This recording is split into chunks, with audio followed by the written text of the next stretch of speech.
Just a couple of things. Angelo isn't here, but I fixed Vindaros's AC, so it should be functioning properly now, just in case we get into any combat. Red cedar trees are indeed tall.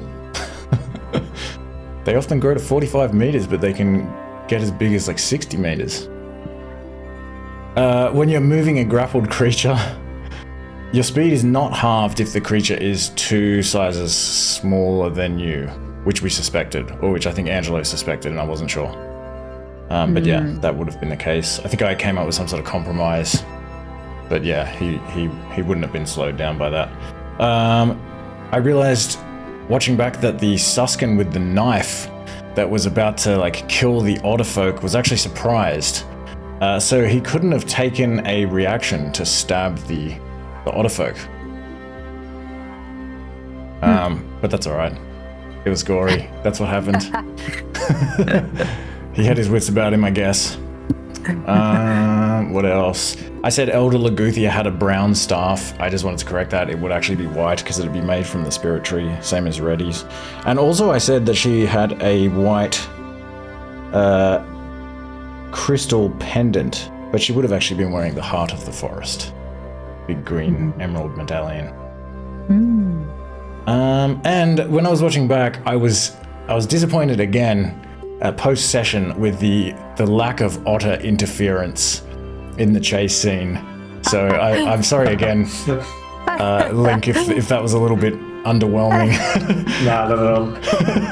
I reckon they would have slowed the Suskin down a fair bit in a way, because there would have been like op attacks, and you know, they would have been stepping on him and tripping over him and all kinds of things.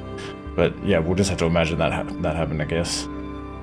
But yes, speaking of imagining what happened, what the fuck did happen? Played a really cool game of D&D. And ran away. We ran away. And we won. We won the chase. The race for our lives, if one were to be slightly dramatic about it. They did not complete the unknown ritual. Yet. I want to know what it is. I've been thinking about it since that session. Maybe I hadn't worked it out yet. Doesn't matter, I want to know so bad what would have happened. It's like Vindaros's goat story. Exactly, it's because I don't know what it is, I want to know.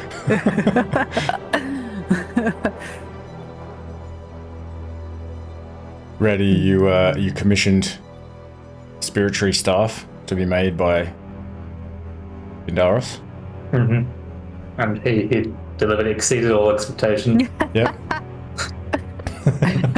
And I've put that actually in your inventory now as well. Yeah, I see.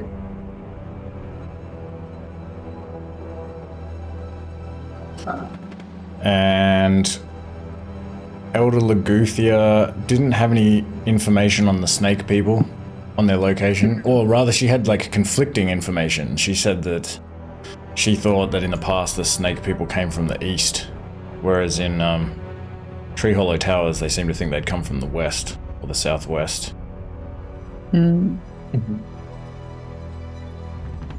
What else? Yao Mei concocted some poison. I made a poison. We didn't do any more shopping, but we hung out at Verdelade. I couldn't think of the name for a second. My god, it's almost like it's been a year since we played D&D or something. Someone had to make the joke. At the pub. Yeah, we all had some drinks. Always having some drinks. And learned some Savannah slang. Curses. Specifically. And yeah, so then you smelled smoke in the Ghost Vale and you went to check it out, and there was some kind of ritual. A whole bunch of Suskin or pig folk dancing around a fire, and one cultist about to sacrifice an Otterfolk. But you deliberated for some time on the best way to approach this situation, and succeeded, and managed to rescue the Otterfolk and run back into the Ghost Vale and get away from them. You can kind of hear their shouts and howls disappearing into the woods behind you as you get away. And it is mid-afternoon.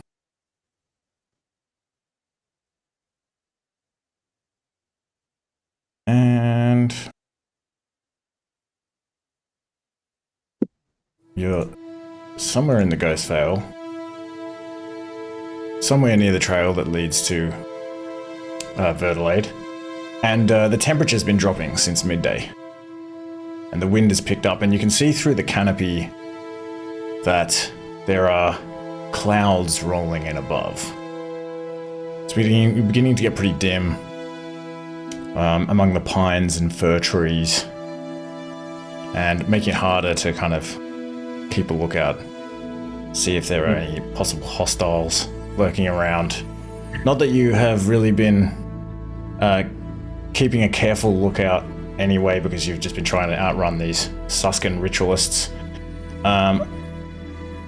But you begin to feel like you have gotten away from them, and you're all out of breath. Vindaros is carrying this Otterfolk in his arms. This Otterfolk has dark brown and white fur, and his tail is kind of hanging down from where Vindaros is carrying him. He's got this big scar on his belly, and it's healed, but he does have this bleeding wound on one of his hands, where he was... one of the Suskin managed to wound him before Vindaros could get out of there. And he is entirely naked, and he's covered in white paint, which has been kind of applied to his body in various strange patterns. And he passed out, I think, from like pain and fear and confusion. But as you kind of come to a halt, and Vindaros sort of lowers him to the ground for a moment, the Otterfolk's eyes suddenly snap open, and he looks around, looks up at all of you. What's going on? He would be speaking his own language, so you might have to, whoever has the pendant would need to focus on him for a moment to understand what he's saying. I think that was Vindaros off the top of my head. I think he was the one talking to him at the altar. Well, we can assume that maybe Vindaros is very out of breath, so he kind of like holds out the, as he puts the Otterfolk down, holds out the pendant to one of you.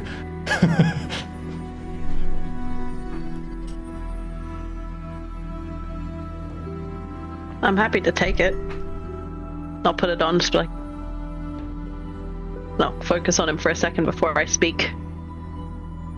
We're not here to hurt you. Yeah. We want to let you go. First of all, what is your name?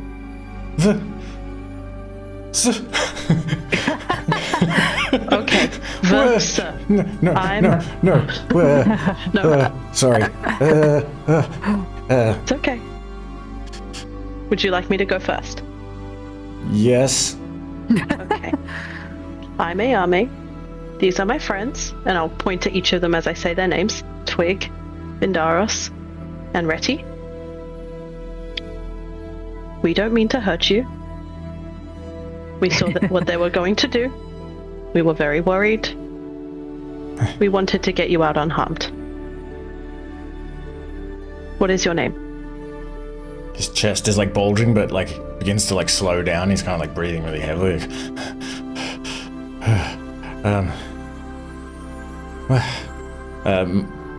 Jasper is my name. Oh my god. Oh my god, moss! Moss was eaten! Oh no. Oh my god, it was horrible! Is that a friend of yours? Yes, my best friend and colleague. Oh my god. Oh, this is not good. I'm so sorry. We've all lost friends and family to awful situations. We can understand. Well, you just came by accident? Yes, we were traveling and saw the smoke from their fire. We were concerned there might be something afoot. There certainly was. Yes. Well, Yes, there was. well, thank you. I mean, We're sorry really, we thank didn't you. make it in time. If only we could have gotten you both out. We would have preferred that, to be honest. Yes. I would have preferred that as well. This is a lot to process. Yeah. I don't do you really wanna know where we are right now. Do you know where we are? Do you know where sort of. the haunted coast is? No.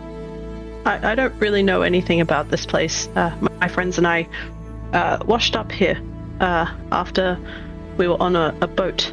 There was a storm and it destroyed the boat and we ended up here. So we are unfamiliar with this strange place. He looks down.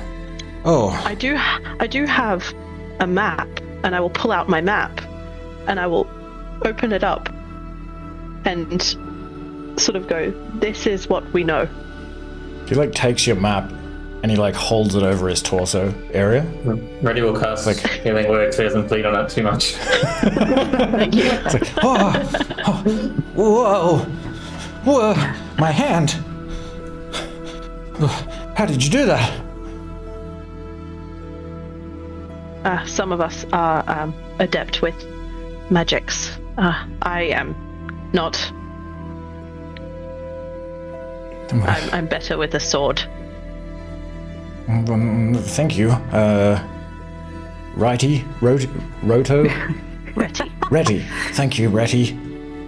I appreciate that. You guys don't have any, clothes? Maybe a kilt? Or a toga? Anything? Blanket? Does I'd anyone settle have for a clothes? big leaf at the moment. I don't have any spare clothing. Anybody? Retty, you had some rags at one point. Do you happen to have anything? I'll hand over my cape for now. When he Maybe sees you take this cape off, he's like, oh, that's very encouraging. As soon as you give it to him, he's like, oh. Alright. Well, thank you anyway. Between the cape and the cold weather clothing that I'm wearing. It's those cold weather clothings look very warm. Better than a toga, perhaps. More encouraging. There was something kind of clickbaity about this cape. I don't know. What does clickbait mean? Well, when you tap your sharp otter nails on pieces of wood to get somebody's attention, and then when they say, "What was that?" you go, "Nothing." Oh, I've done that. I don't have otter. I have these claws though. Oh, that works. Close enough. It's a bit different. Different sound, I think, but same idea. Similar. I didn't know that's what it was called. That's actually just a term that I made up. Ah, okay. Do you mind if I use it? I'd like it to spread. I like it. I'd prefer you don't. Oh, okay. It might change the tone of the entire world that we live in. All right. You know what? Fair enough. It can be specific to you. I won't take that from you. This is why I ask. I'd rather ask and then no. Thank you, kind sir. Anyway. You said you needed to go to the haunted coast. Yes, well, that's where I live. That's where I'm from. That's where my village is. Okay. Well, if we turn around and let you get dressed, perhaps we could then study the map together and work out where you need to go. Oh, he's already like wrapping these clothes around him. Okay. That sounds good. Yes.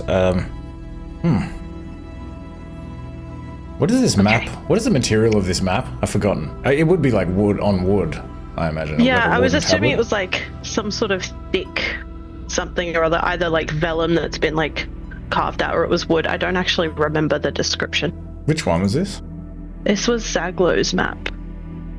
Oh yeah, I think Zaglow's map is on a wooden tablet, if I recall. Okay, perfect. He points up where you've marked shipwreck. He says, well, this is this your shipwreck? Yes, that is where we landed after the storm. Well, this is all the haunted coast. He like runs his finger from there all the way down, all the way to the end of Vega. Oh, well then, I guess we're heading in that direction. We're actually going here, and I'll point to where the castle's been marked on the map. Oh, We're going here, so you are welcome to tag along with us. Ramaketchel is just to the left of there. That's my village. Maybe. Oh. Are we? Where are we? Are we near Verdelade? That's a good question. Verdelade. I remember that place. I was there once. We did come from Verdelade. Oh, We me sort too. of diverted off when you saw the smoke, and then we ran away south. So, southeast, I guess. East? Oh yes. That's where we are. West. Yes. West? Oh, sorry. No, I think Southeast. east. Yeah, I think southeast. This is genuinely me being confused, not Yao Mei, but it works for both. I'm confused. So we have to be southeast of Verdelade, and we need to head more north because we're heading that way. I think we just need to. Well, we have to avoid them. We might have to sort of curve back around, but we could definitely do that. If you could take me as far as the trail, I could make my own way back to Verdelade. Otherwise, Okay. if you're going to Verdelade, We Twig. just came from there. We have to go back to the castle. Twig might hear Verdelade a couple of times. You're like, I'm translating as we're having this conversation. oh, okay. Yeah, Oh, I'm not just having this conversation. Should have said that. Sorry. No, it's okay. Guys, do you mind if we have a real quick stop in Verdelade just before we head back? I have certain items that might be found there at a shop, perhaps. I hope. Put on something. That happens with us. learn some new spells, name components. Well, actually, as it happens, we are going back to Verdelade today. If you'd like to tag along. Yes, please. Okay. Let's go. We have to go back that way, and I'll kind of turn and point, not direct north, but off to the side to avoid the Suskin we just ran from. And hopefully it won't be too far. Thank you. I mean, I could also go to Treehollow Towers, if you know it. That was where I was going, actually, but all of my stuff is gone, and so, I mean, yes, even my clothes is gone. Yes. So anywhere really civilized, even I settle for semi-civilized. Well, we do actually know of Treehollow Towers. We were there before. We were stopping in at Verdelade on the way back to the castle, which is where we've made our home with the other refugees that washed up with us. I think I know this castle.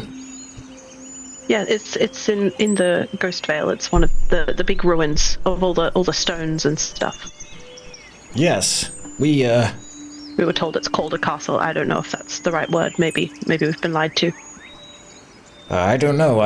You say castle, I just hear the word that I understand in my mind. But it's the same like definition, I guess. I guess like a big building made out of stones. Yeah, and it's like there's like stairs and a bunch of rooms and some skeletons and all sorts of weird stuff. Nothing. We were told not to go there because apparently it's haunted. We tell our children not to go there, but we don't really go there either. What's it haunted by? Well, skeletons apparently. No. You can ignore that. They were old ones, like really old. They're all of it anyway. You mean like immortals? Maybe. They're really big. Oh. Like, and I pointed like a tree nearby that looks to be about the right size. That is really big. You mean like the old ones? Skeletons? Yes, and there was like a big statue. What are the old ones? They were just really big. Bigger than most folk. But it's said that they used to live here long, long ago. But nobody's seen them for a very long time. Well, we haven't seen any living ones.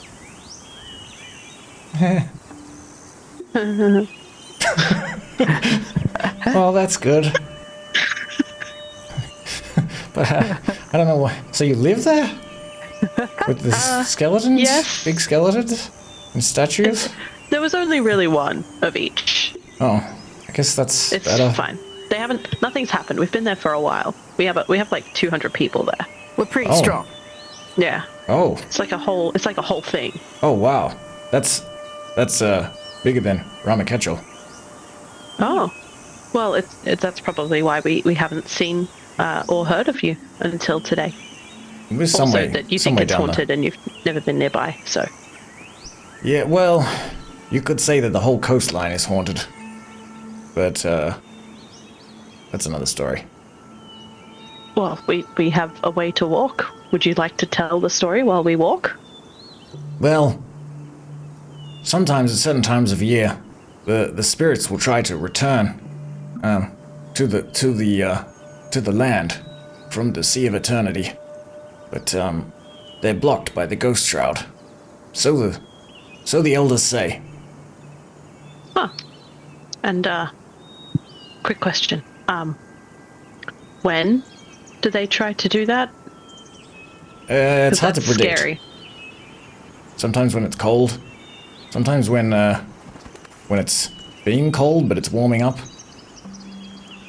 Okay, so around this time, usually? Could be. Oh, okay, that's fun. I mean, sometimes you see the spirits in the forest as well. Huh. Well, maybe we should ask when we get back to the castle. Has anyone tried to capture these spirits? Oh, I mean, they just kind of hang in the air, and I mean, they are our ancestors, and the ancestors of all of those who live in these lands. Capture them? I don't think you could. But if you tried, they would leave their spirit sweat upon you. Ooh. The spirit clouds are moist. That's interesting. Yes. This is yes. Interesting theoretical hypothetical activity that I would never do. What did that guy say? Yao Mei? Well, He said anyway. he wants to try and find a ghost Oh, and get moist. well, you see them from time to time. Verdelade. At Verdelade, they call them mist. Oh, okay. Well, I I guess guess it's a collective name for the spirits. I guess we can ask about them while we're there.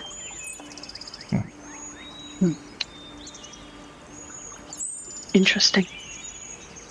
I just thought the Ghost Vale was called that because it's really misty. Misty. Yeah, exactly. Misty. But not like that misty, like mist, like fog. What do you mean? What's the difference? Well, you were calling the ghosts mist, and I didn't mean like that. I meant like the weather phenomenon. You Weather know. what now? You know, like when the water settles and it kind of makes like a cloud on the ground. Oh, the You can't really spirits. see much. Oh, No, not like in a small area. It's like covers a whole thing sometimes as far as you can. the spirits, there are many. Sometimes there are few. Is that what you mean? Okay. Not really. I don't know if I'll be able to explain to you. I'm not that smart. I mean, when you say that word, mist, I just hear spirits. Anyway, spirit clouds, right? I think we're talking about the same thing. Maybe. I don't know. This is weird. When, I say when to people, everyone else. when people die, they travel into the Sea of Eternity. And sometimes they kind of hang on the coast in great clouds. And sometimes, yeah, they try to come back into the land. But the Ghost Vale stops them. Okay. Interesting. How do you not know this? Oh wait, you're from a shipwreck. Yeah. I don't know about these two. They're from somewhere else, but Vindaris and I, we come from a very hot place.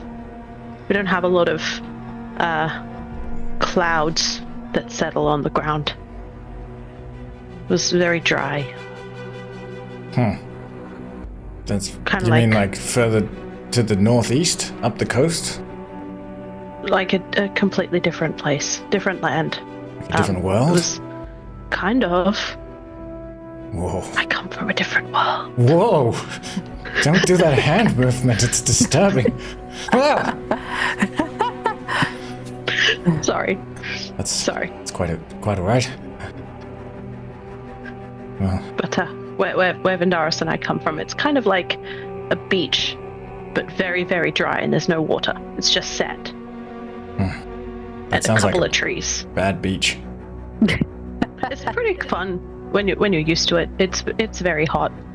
I moved around at night, so it was cooler. No fish, I guess.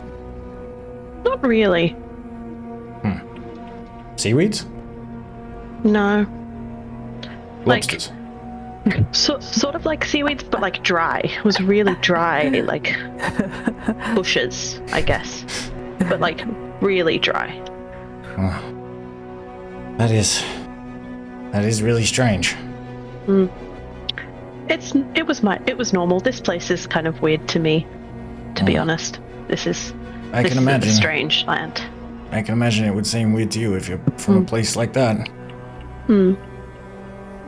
From what Twig and Retty, and I'll point at them again, have told me about their homes. It was closer to this, a little bit. Lots of trees and waterways and all sorts of things. Lots of mist. And they had mist too. There you go. Maybe they do know about the spirits. Well, you know, I never thought they could be spirits. My old master never told me that. But this is certainly something to investigate. Well, the spirits can manifest in many different ways. Yes, that's true. Yes. How interesting. I've certainly gotten spirit sweat on me many a time. Both of you would know more about it than me. Magic really confuses me sometimes. I translate everything for our new friend.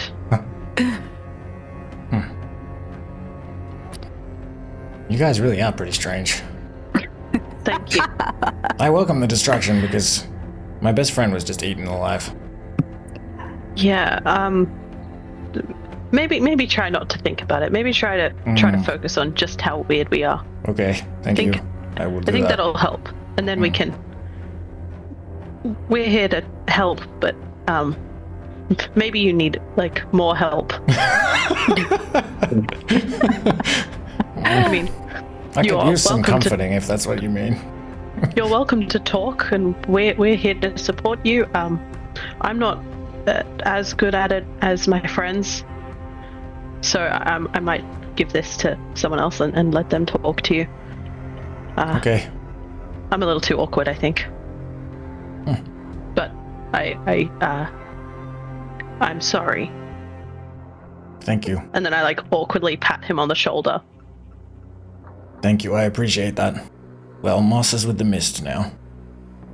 Yes. Maybe you will run into him again.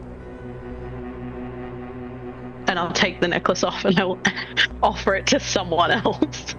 And just beg them to take it. Twig might take it. And No. huh? Oh no. That's exactly what I wanted to happen. And he might like. He's he has no social meter. This is exactly what I wanted. So how'd you end up there with all the Suskin kinds, eh? I was just trying not to think about it. Oh, why would you do that? Seemed like good advice. It also makes me feel quite a lot of pain and fear and sadness when I think about it. So yeah, the advice kind of matched with the feeling. And... Huh, I see. Well, you can harness that pain. Yeah. Okay. Yeah. I'm trying. Look at you go. Oh. Well, how did we? Well, me and Moss are merchants. We sell fishes and lobsters and seaweeds, and we were coming from Ramaketchel up through just doing the usual route through Verdelade and then to Treehollow Towers. But we were set upon by fucking swine.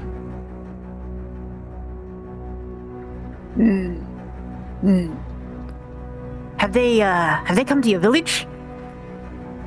Never directly to our village. Oh, yeah, they're everywhere. These guys, but those guys that ate your friend, they were like, they seemed a bit different. They seemed much more wild than the others that we've seen.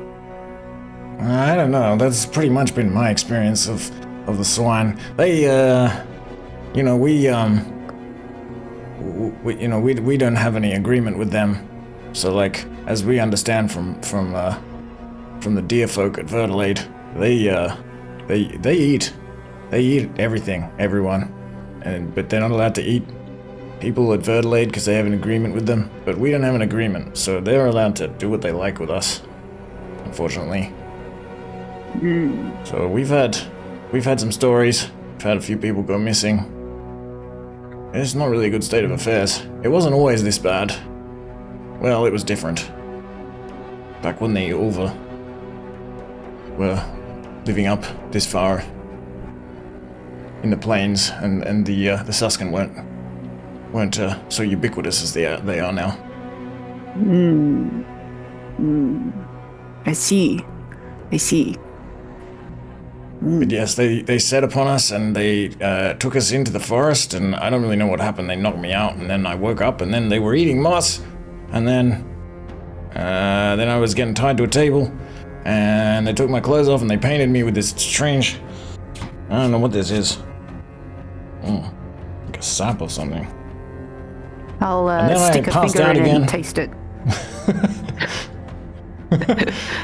Probably tastes like some sort of mixture of like sap and chalk and like, I don't know, sand or something. That's really all I know. I don't know what they were doing. I don't know why they ate moss and they painted me. It's a mystery to me. Very curious. If moss is eaten, do you think he would still go to the sea? I think so. His spirit would leave his body and go and make its way through the Ghostvale to the sea. This poor man. Very interesting. A tear comes out. He's like trying to like be strong and like positive. You just see like a single tear like roll down his cheek. Would anyone want to take the pendant from Twig? I don't know how much more of this I could do. Hey, Yao Mei's had enough of awkward conversations with this guy. I see him sort of starting to cry, and I said, Twig, maybe. I'm sure he's given you a lot to think about. Oh, yes. I had some things I wanted to ask him as well. Oh, of course. Sorry if my friend here made you relive some uncomfortable moments. That's okay. I know you're from strange places and have strange views and customs and just strange in general. So I think hold it against you. we're taking you to Verdelade. Do you want maybe some assistance returning to your village as well? I'm headed in somewhat the same direction. I mean, if you want to take me back to Ramaketchel, that would be fine. That'd be awesome. Maybe we can see once we get back to Verdelade. I mean, we don't want you running into any more Suskin parties or anything else on the way back home. Wonderful. Thank you. I can't thank you enough. Yeah, thank you so much for saving me. Of course. Yeah, when you're going through the forest and you see smoke. Really? Must be another one of your strange customs. If I see smoke in the forest, I go the other way. Is there anything else we can do for you that you need now? Are you hungry at all? Yeah, I'm pretty hungry. What you got? Are you more? I got some omnivore rations I might take out for him. I'll give him one of those. Ooh.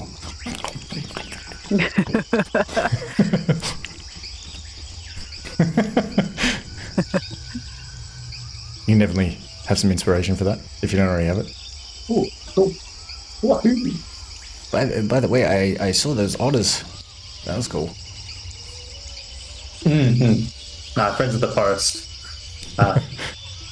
Sometimes I call, sometimes they answer me, sometimes they don't, but clearly this time the forest was very upset about what was happening, and I imagine about Moss as well. So they left you away very quickly. I only knew it was you because I looked just randomly into the trees and I saw you in there with all this green magic flowing around you, and yeah, you guys are powerful. I feel like you could have taken them on, those guys. Perhaps, but we weren't sure, and our priority was trying to get you to safety as well. So, well, thank you again. Of course. Maybe you can. My friend here told me that you were a fish merchant. Maybe you could, show me some of your wares at some point if we come to visit. I'm of course. Big aficionado myself. I am the best fisher in Ramaketchel. Are these river fish or ocean fish? Oh, saltwater fish. It's not my preference. It's not my usual fare, but I'd be interested in trying some. It's not something I get to do very often. Well, if you like lobster, we get some of those too. I want to try lobster. What did he say? He wants to try lobster as well. Oh, well, you're welcome anytime. What did he say?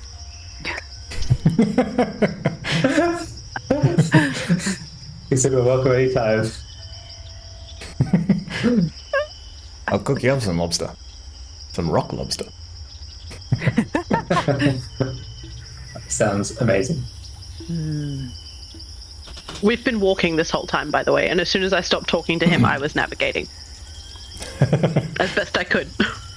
Okay, so if you've been walking all this time, which way are you walking? Northwest, slightly. Okay. More like northwest. Northwest.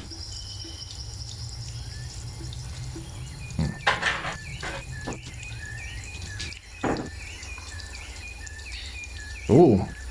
Okay. Give me a navigation check. But it's getting rather dark and you were engaged in conversation. So I'm going to say -4 to the check. Ooh. We're doing great, guys. You become a little bit uncertain about where you actually are. I do not tell anyone. I am confident that we are heading in the right direction, even if I'm wrong. I'm trying to veer us slightly more west initially, and then I sort of curve back up more north, and that's what's confused me. Just to keep away from the Suskin in case they're like starting to look for us. Yeah, perhaps when you do that, you sort of encounter some uneven ground and some sort of exposed rocky areas where the trees kind of rise up out of the ground, and the undergrowth is very tangled there, and it's difficult for you to kind of go up that way. So you sort of have to follow this like ridge along, and it kind of leads you some way around, and you are sort of like, you're trying to kind of change direction a little bit, and then you become a little bit kind of confused about which direction you actually are going in. And you walk for some time, and it's getting darker, probably like a couple of hours, and you do not see the path or see what you expected to see. Is it okay if Leaf tries to fly around looking for the path? Yes. So you... Yeah. At this point, yeah, you can send Leaf up to fly around for the path. Mm-hmm.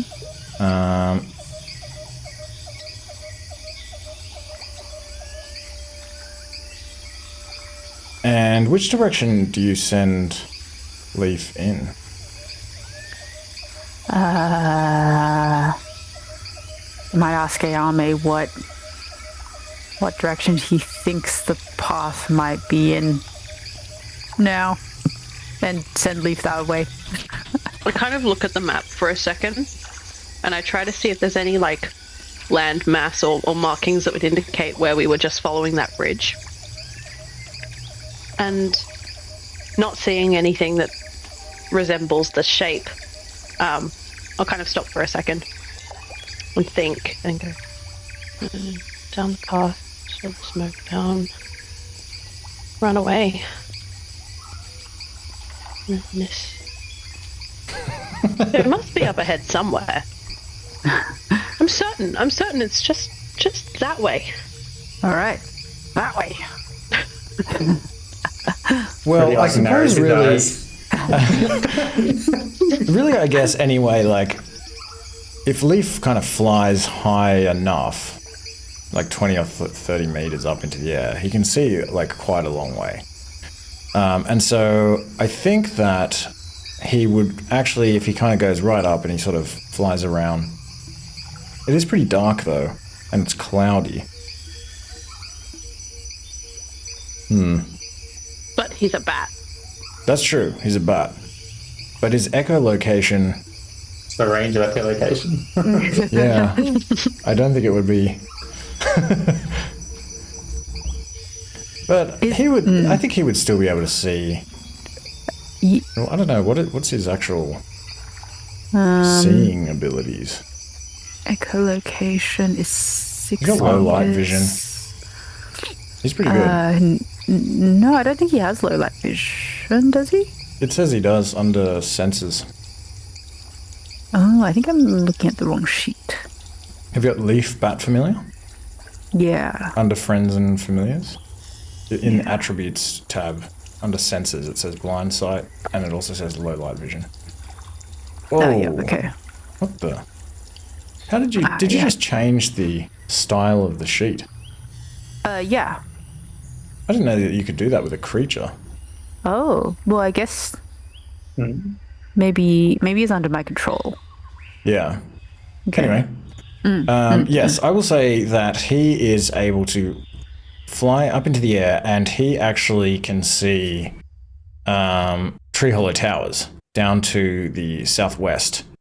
And he can also see to the northwest that looks like it's where there's a bit of a clearing, and it looks like maybe there's a path down there. It's kind of hard to see, like through the trees and everything. But I'll say that you can orient yourselves that way. Familiar Leaf should be able to pretty much help you work out where you are.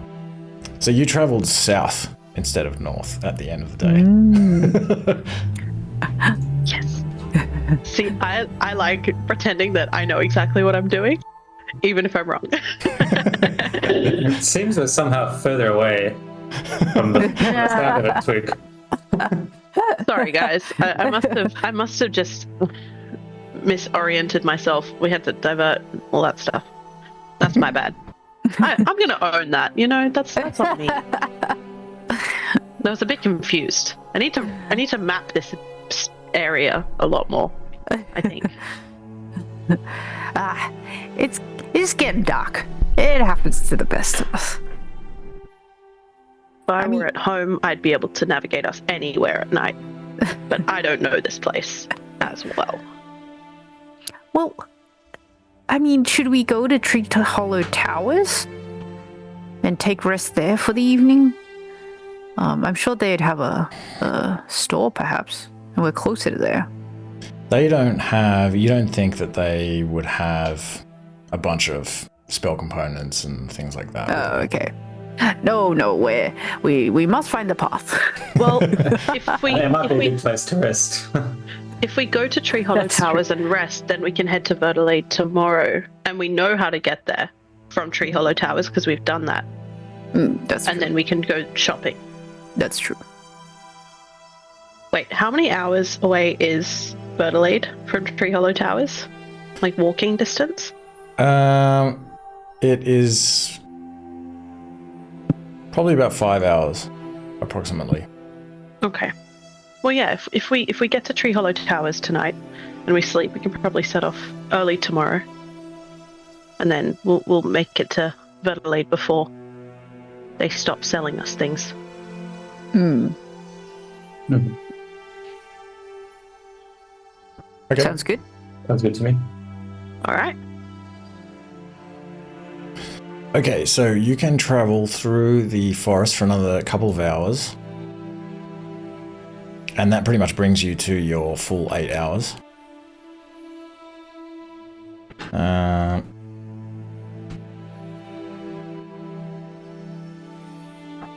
And you begin to see the trees kind of thin out a little bit. And you can see this cluster of tall, solid-looking hexagonal wooden towers some way ahead. Each of them with 5 to 6 stories and made of logs, with these wooden balconies and everything. And as you spot this, it begins to rain a little bit. You hear like a little bit of thunder in the distance.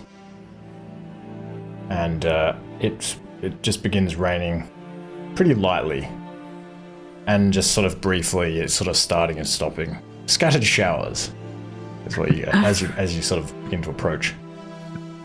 There's water dripping off of the pine leaves around you. And as you head into Treehollow Towers, you can see that the central fire is lit, but many of these people are sort of gathering their possessions and their food and everything and running back into their tree towers. And a couple of them sort of see you coming in and look surprised, like, "Ah, hello, back again." And they don't otherwise hassle you, and you can, sort of greet a couple of them as you come in here and make your way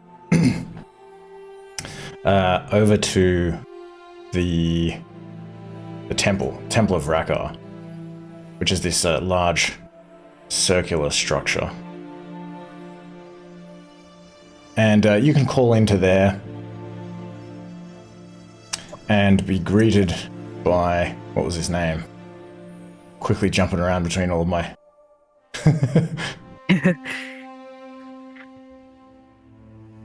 What was the guy's name?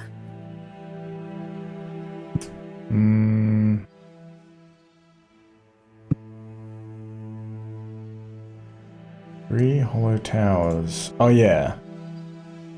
Alistair Panigi. The priest of Rakar there. This brown-feathered owlfolk with a pointy white hat and a white cape and some black robes, and he's got this bronze Rakar medallion on. He opens this wooden door to the temple and says, "Hello! Back so soon? Hello again. Did you get lost?" I think we may have, though. I'm not sure Yao Mei wants to admit it. And who is this? This is someone we found along the way. Jasper! I know you! Yeah. You might have to, cast that language spell. Okay. I don't know what you said, but you all should probably come in from the rain. He, welcomes you in. Are you staying long? Just a night, I think. We were heading back towards Verdelade, but we got waylaid a little bit, and then I think we went in the wrong direction. So. Well, I have some food if you're hungry. Oh, that would be amazing if we could stay here, or where we could stay for the night, perhaps. Usually travelers would stay at the temple. You're welcome to stay here, of course. Especially after what you attempted to do, or what you're still doing. Yes, no, we're very much still on that. Vindaros here could tell you all about it, but I think he's got a cold at the moment, so he's resting his voice. Well, maybe we'll say that you can have some food. He'll lead you into one of these sort of chambers around the outside of the temple, and you can kind of sit on some mats in there and eat some food. He's got a hearth in there. This is one of his personal areas. And he will gladly chat to Vindaros and to anyone who wants to talk to him.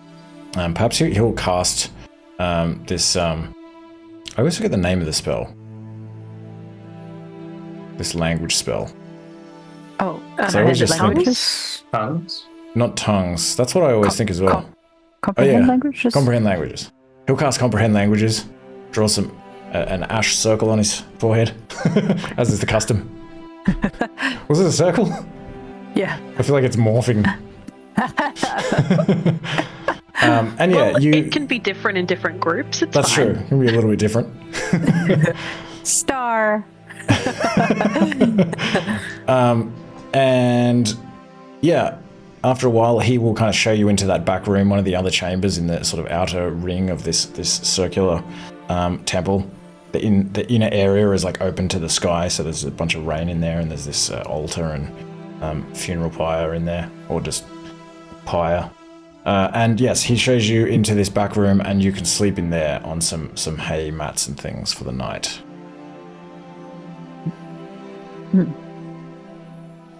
Do you do anything? Do you want to do anything else in Treehollow Towers?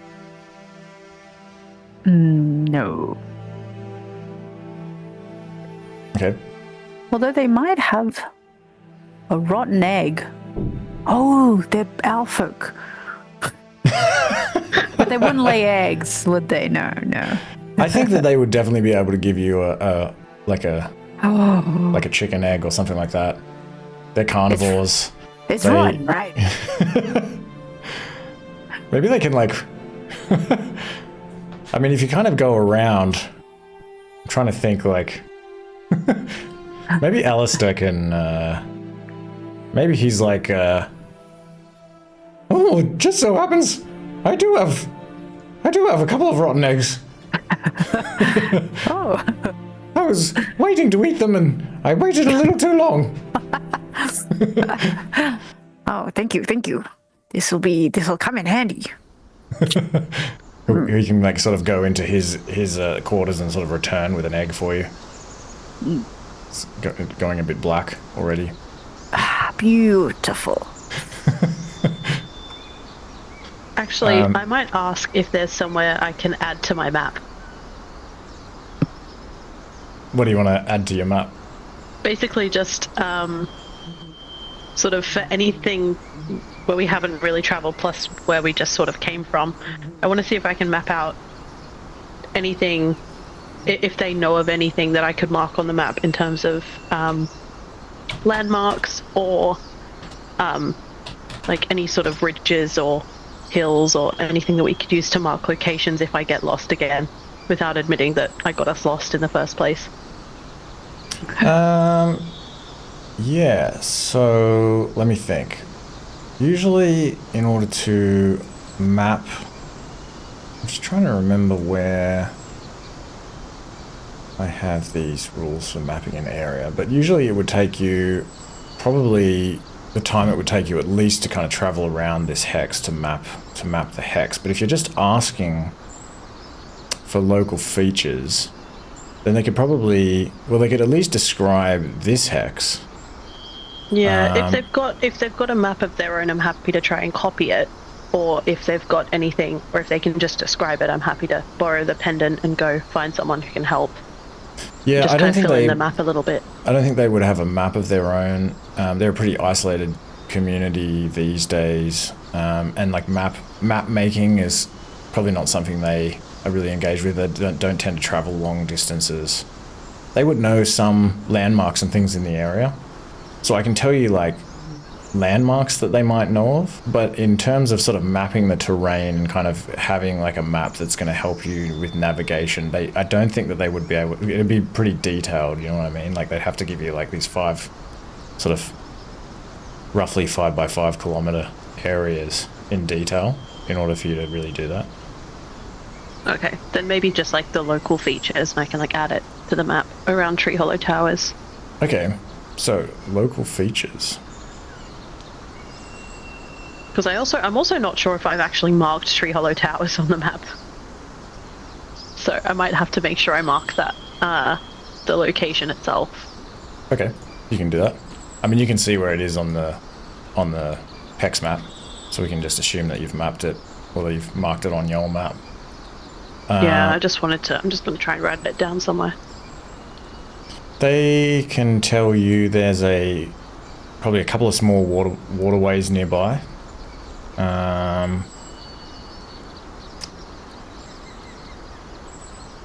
me think.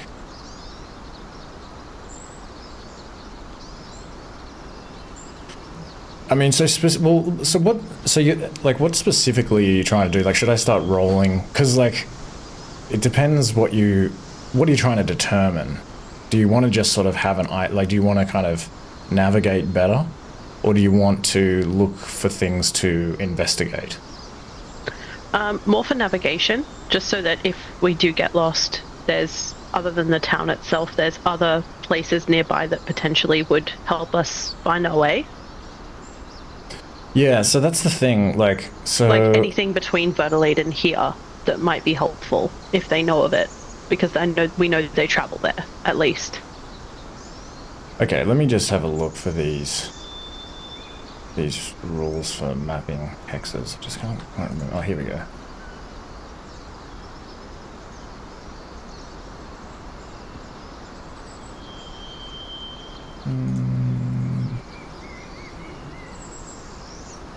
Yeah, it's like I've changed them and moved them around.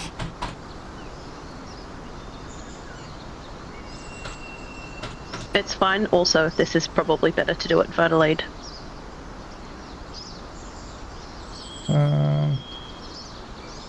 Okay. Yeah, so the time that it would generally take you to map a hex would be the time to travel through it. So you can like map the hex that you're in at any time, as long as you have like the equipment to do it.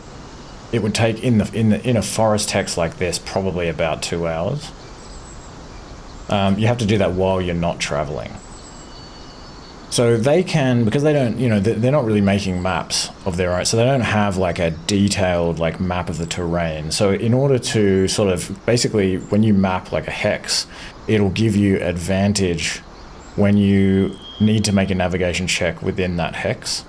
So they can kind of say, you know, there's like a waterway here, you know, there's like a small creek here, there's like a strange configuration of stones to the west, and there's like some sort of weird tar pit, you know, to the east or something like that. But it won't help you really navigate through these. It won't give you advantage on navigation checks going through the hexes, because they won't be able to give you enough detail to sort of like have a full, you know, comprehensive picture of this like 5 kilometer hex. You know what I mean?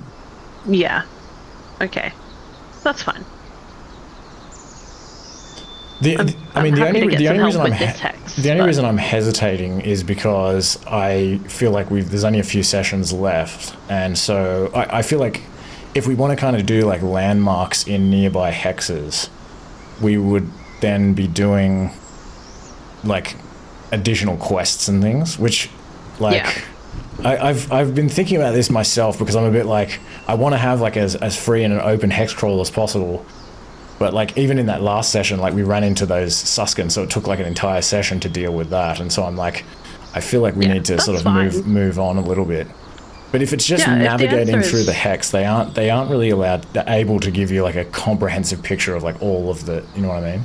That's something you need to kind of like walk around through the hex and sort of map it out. Yeah. Okay. Well, that's fine. Happy to not do that.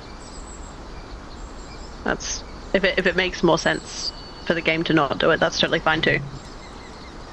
Well, I mean, you can do that. Yeah, no, I'm happy to explore this hex, and I'll map it down. But in terms of like what I was actually asking, that's fine if it's a no. Like, totally fine.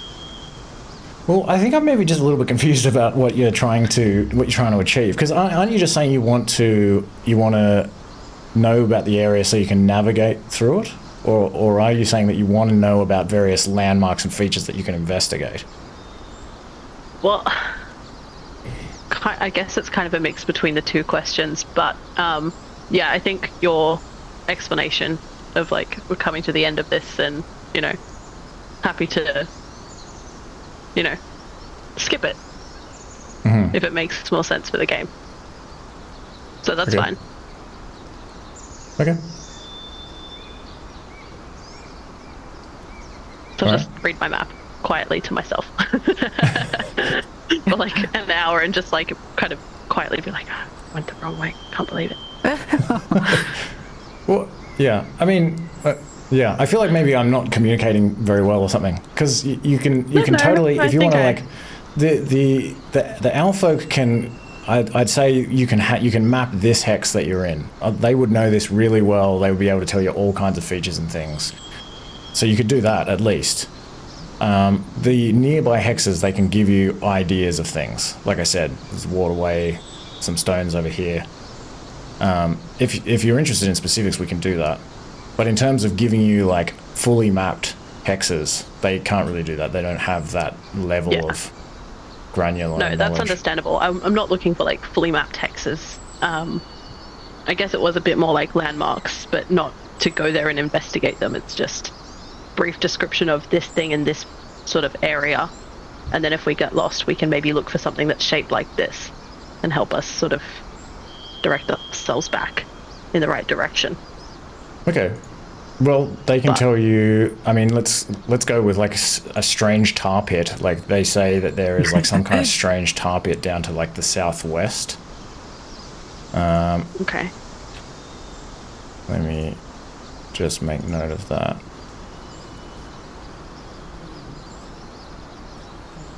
Yes.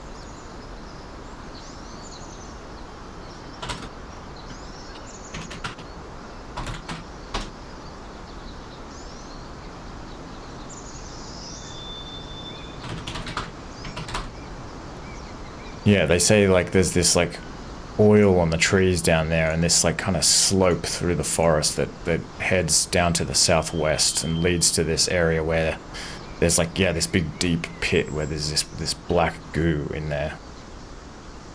They say that there is some ancient stonework to the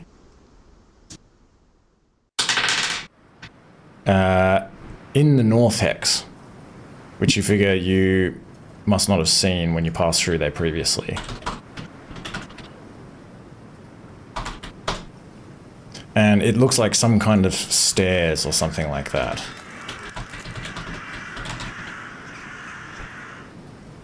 Very like large, like stone steps just kind of like sticking out of the ground in the forest to the north.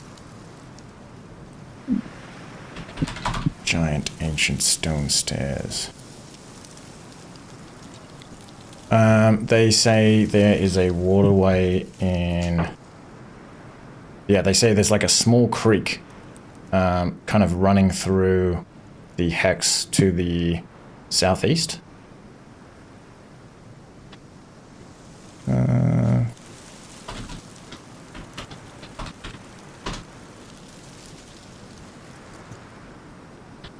Small creek.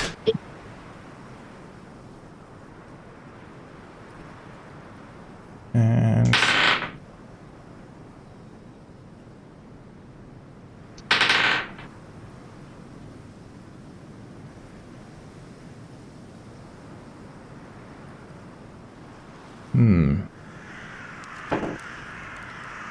they also know of a strange lone creature, a lone individual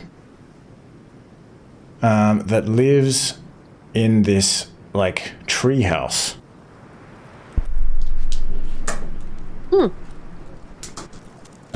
This is to the northeast. In the hex to the northeast there is, yeah, like this strange treehouse, but they don't go there because there are these like, the area is kind of like they feel like there are like creatures like stalking through the trees, like ghostly beasts. So they kind of suggest you don't go there. Are they cloud-like in some way? Nobody's ever been able to like catch like a clear view of them. Or at least like maybe once or twice there are like tales of them. People kind of, you know, sometimes one or two people have claimed that they've like seen these things moving through the trees and they just kind of look like shadows or like ghostly, like four-legged beasts. Is there a way to mark them on the map? Yeah, I was wondering if there's like a specific location they think the treehouse is that I can sort of vaguely cross off. If you want to map it, you just kind of have to map it yourself. But this would be to the northwest hex of here. Is the treehouse. Oh, I thought you said northeast before. Sorry, I'll change that. Oh, did I? Oh, I probably did. That's all right. Changed it to northwest. So I may have misheard you. Small creek. Southwest tar pit. Yeah, I don't know. I probably did, but we'll say northwest. I've been writing this down on my character sheet as well, just for reference. Okay. Just in my biography section. Alright. Okay, so I've been just 34. making notes on the map. Not marking locations, but just like vaguely in this area. There might be a stream in this area. There's a weird treehouse. Strange creatures. Ghosts. Yep. Kind of just writing down little notes to myself. And this tar pit was in...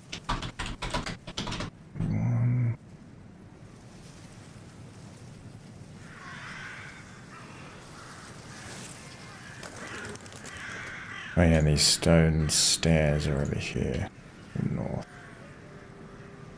Okay. They, other than that, they know of Yao Mei. They know of Verdelade. They know of the ruins where you're from. They can tell you some other things that you know, like the abandoned bearfolk settlement, the trail that leads to Verdelade. And they, yeah, probably not much other than that in their area. Mostly just forest otherwise. Cool. That's great. That's exactly what I was sort of looking for. So thank you. No worries. Sorry, I think we were both confusing each other before. That's all right. Yeah, I just wasn't sure if you were trying to navigate or if you were looking for quests. Because I just... Yeah, no. Yeah, No, not quest hunting, and not exactly looking for like, oh, I want to like get extra bonuses on navigation checks, but just it's more like if we get lost, is there any sort of reference point in a particular area that we might be able to look for that would help us sort of find our way again? So yeah, it's like, I mean, oh, if you're okay, lost... so we found the stairs, that means we're like Yeah. sort of, you know, we're north-ish of Treehollow Towers, so if we were going to Verdelade, we'd sort of know where to go. Yeah, I mean, if you got lost, you could search the hex, which would take you a couple of hours, and you could find things in the hex, and if you recognized one of them, that would probably help you find, get it's more just like unlost. to redirect if we happen to get lost, if I do what I just did and roll poorly. Cool.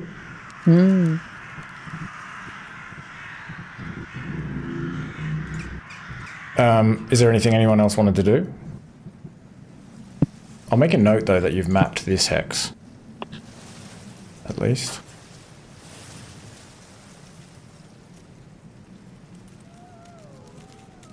No, there's no tree hollow. That's alright, I'll have to come back and do that. But yes. Yeah, I don't think we even marked... I don't know if I even marked Verdelade. I'd have to check my notes, which I don't have with me right now. We can to say see that if you I marked wrote it down Verdelade. before. I'm pretty sure I did. You can see where it is anyway on the hex map. Like, we just assume that you've marked it. Yeah. Yeah, I'm pretty sure I did, but I want to go back and check my notes. Make sure that I actually said I wrote it down on the map. Cool. Okay, everyone can be fed, although Vindaros needs herbivore rations. They can't give him those. I can give him those, that's fine. Okay.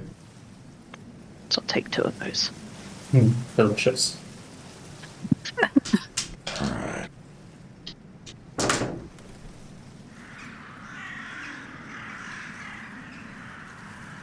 And it continues to sort of rain on and off during the night.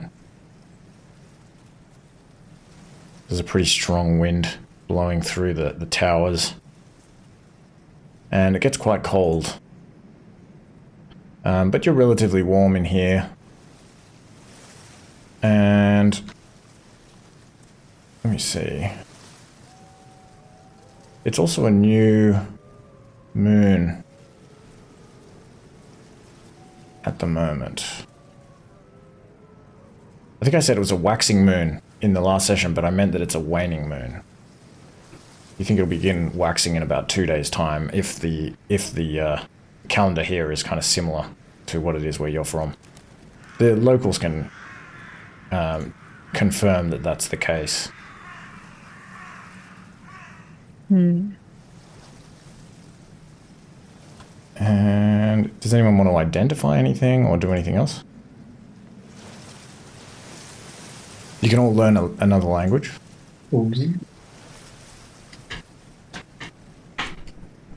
know Savannah Common fluently now. Awesome. Yao Mei's testing you by firing words at you a mile Ah. Banana. and a lot of slang. Ooh, yeah.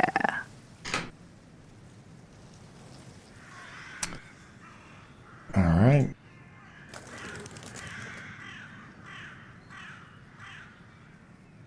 And let me just check your inventories if there's any... When was the last time we checked for like weight and everything? I feel like maybe we did that actually pretty recently, probably. I think we did that after the downtime 2 sessions ago. Oh, yeah. Okay, sweet. We did a little shuffling. I won't worry about that then. I'm 500 grams over. I can take something. Would you like a pouch of sulfur? How much does it weigh? 500 grams. Then I will take it. Okay. Do you need thank sulfur though? Is that like a spell component? It's not in my components pouch. Oh, yeah. Okay. Yeah. I think it was just in case we needed to light a fire. And I don't know how to gift. Why? If you turn off the edit, if you're still editing, if you turn it off, I have a little hand symbol, but only when I'm not editing my character sheet. Oh no, there's no hand symbol on my loot. Oh yeah, I don't have it on my loot either. Just noticed. That's alright. What are you trying to give to a Yao Mei, sorry? My pouch of sulfur. Sulfur, okay. Pouch of sulfur.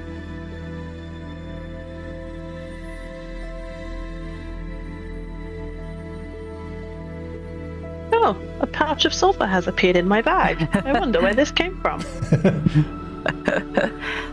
Thank you. Nice. Oh, that's a load off. 45 kilograms. You're like right at 45. All right. Did you want me to take anything slightly more heavy? It's okay.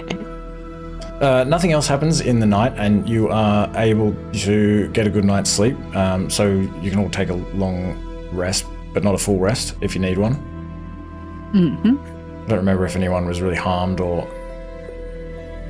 Oh, you used some spell slots though. Yeah. Cool. And Yeah, we didn't take any damage. You hear Jasper. Maybe you're kind of like briefly woken up, just like having a nightmare in the middle of the night. Like, no, I'm not edible. Oh. If he wakes me up, I'll silently sit with him until he falls back asleep. And let's do a level up. This seems like a good time to level Twig up. Oh. Ooh. Okay. So, Twig, what's changed on your character sheet? Ooh, Twig's gotten some brand spanking new spells. He's got his first 4th level spell, which is Black Tentacles. Beware any creature triggers. What does it do? Holds them. Cool. Yeah. Creepy. Yeah, exactly. And he also has Stinking Cloud, which you I now hope have a rotten egg for. Yes, and a couple of other spells which I need to get some components for. So Summon Undead, and also Haste. Yeah, sweet. Oh, which you You can need zoom around. some licorice root for. Yes. All right. Mm-hmm. And how did you gain these new skills and abilities, or these new spells? Well, I think I was, thinking about, creepy stuff. As usual. Yeah, like I feel like the black tentacles are kind of like the pinnacle of my current artistic endeavors. And I think I got Stinking Cloud from a rune, perhaps. Oh yeah. And I forgot where you even got that rune from.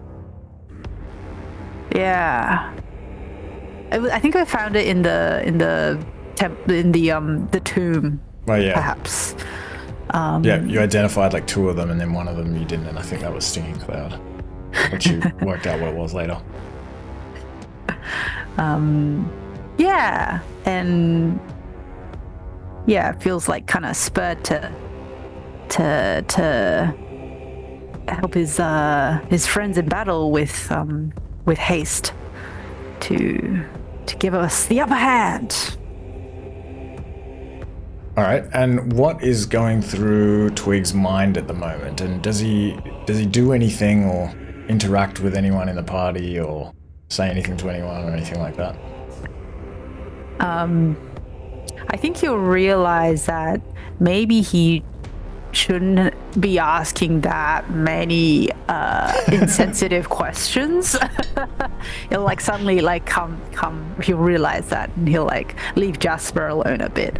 But he's like certainly very his interest is piqued by the amount of undead and creepy cloud spirits, and I don't know, everything about this land is like get him excited. That's true. There's a Sea of Eternity, there's a Ghost Veil, Yeah. Undead there's Spirit Clouds. tombs. It's a veritable playground for Twig. All right. Yeah. Awesome. Cool. Okay. You have some strange dreams, Twig, about your new abilities. But you otherwise get a good night's sleep, and you all can raise in the morning. It's still raining, but there's a little bit more light coming through the trees, well, especially above Treehollow Towers, which is in a bit of a clearing. And it's early morning, just after sunrise. What do you do? If we can eat and drink here, I'll give Indaros more rations. I don't think there's anything else we need to do to get on the road. Yeah, I'd say he would probably feed you again. Okay. Seems fun. Cool. Then I'll give my herbivore rations to Indaros. And that's 2 marked off. So we have now eaten for the day. Jasper's kind of rubbing his eyes, yawning a bit. Like, so you sure you can get me to Verdelade? Maybe I should just stay here.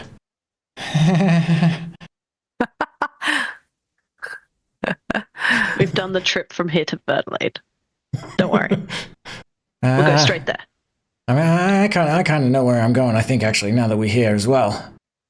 And maybe I can take you there. You can lead the way. That's fine. We can share the map. And he'll notice there's like a few weird notes in a language he can't read, and I'll explain what they are.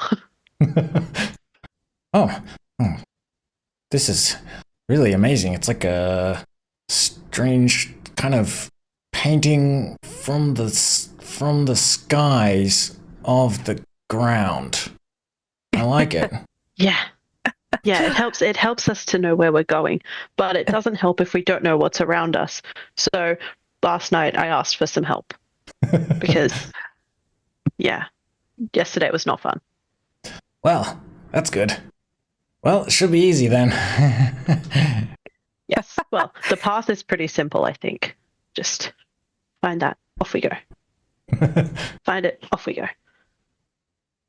All right. And so do you head back into the forest right away, or do you want to do anything else in Treehollow Towers? I don't think there's anything else. Just kind of say our goodbyes. Maybe right. I'll hand the pendant back to Vindara so he can sort of say goodbye to his friends. Okay.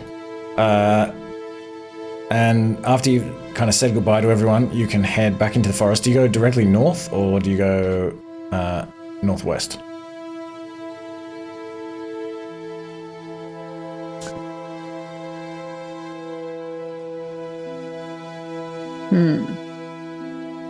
Northwest, maybe, I reckon. Just in case we... Yeah, northwest. Okay. So you can head to the northwest. It takes you a couple of hours.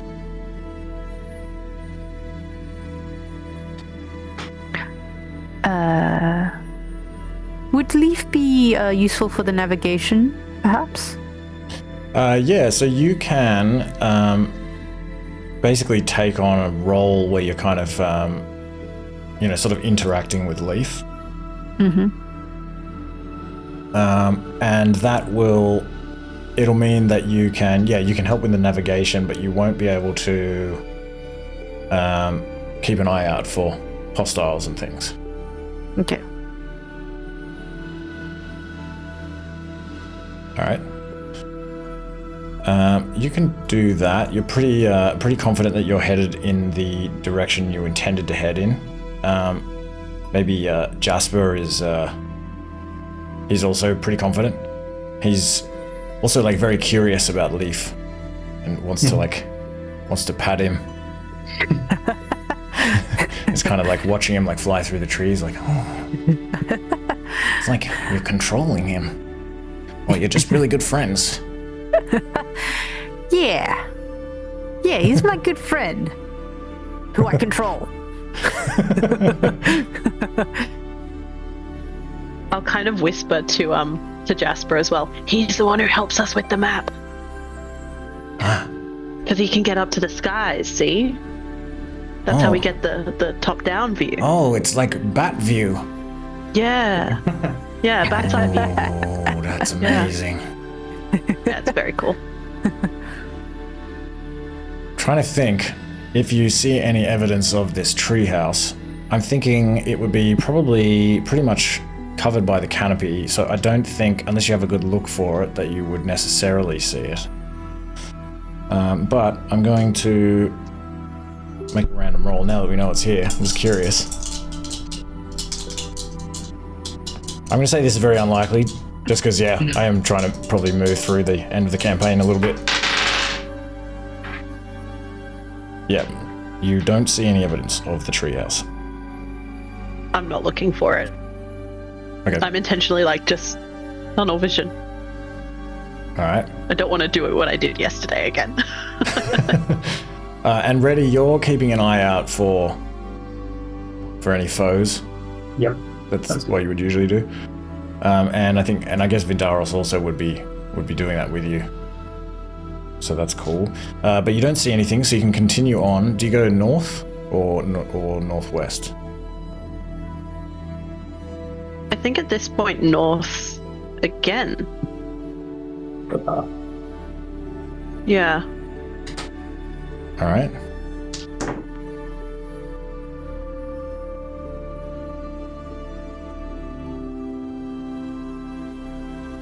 Yep, you can make your way north. You don't have any difficulties doing that.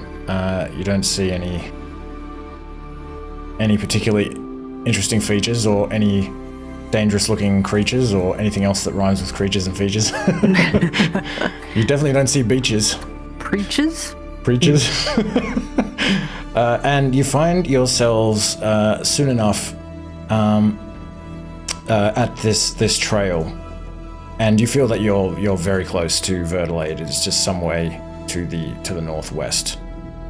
So you can follow this trail, which is a very quick journey the rest of the way to Verdelade. Only takes you like another hour. And so it's something like mid-morning.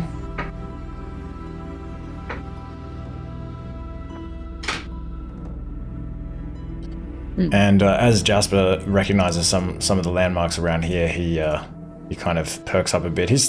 I guess he's still in a bit of a somber mood, really, because of everything that's happened to him. But yeah, he's encouraged to see this ground sloping downward into this clearing, and follow this winding path that kind of leads around this outcrop of rocks and heads into this valley. And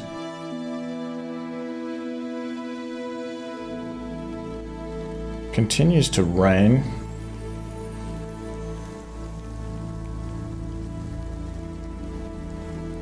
And you can head into Verdelade, past this guard shack.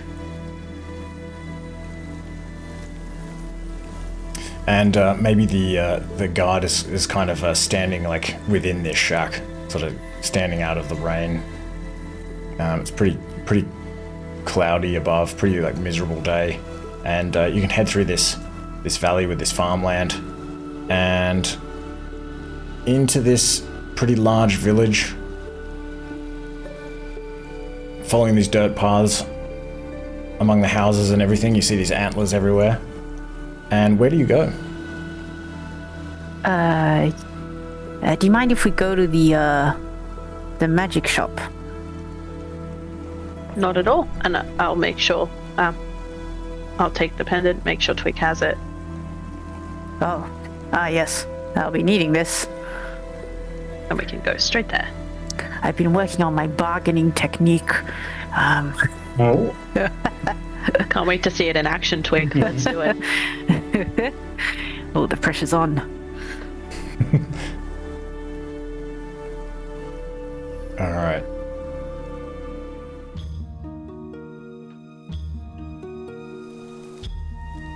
Okay, so you can head past these open thatch roof stalls and small pavilions. You see deer folk in various places, sort of standing under shelters and kind of standing out of the rain. Feels like there's probably a little bit less people walking around, maybe just partly because of the rain.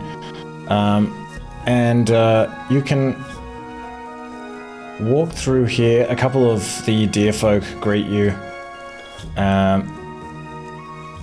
They recognize you and they give you a warm welcome. And you head to the magic shop. You follow this winding path around the large rock to this large mud brick thatch hut with a wicker door. And you are greeted at the door by Zena again. This young female Ungul with these different colored armbands on her arms. And she greets you. She's kind of talking a little bit quietly, like she doesn't want to wake her dad up. Like, well, welcome back. Good to see you again so soon. Did you forget something? Yes. Hello, and yes, I'm afraid I'm in need of some components. If you would have a gilded skull. Oh, yes. Actually, we do have one of those.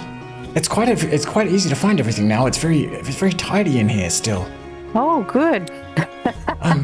Here, please come inside. If you don't mind, just keeping it down a little bit. My father's sleeping. Oh, yes, of course.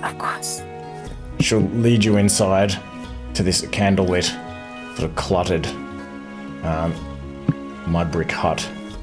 It's like shelves built into the walls and boxes and crates and things, and even like a wooden. Because I think there was like a wooden sort of like bookcase or something that you guys righted. So it's like it's got some. Seems like maybe they have a little bit of money. They've been selling magic components her mother was selling them for many years.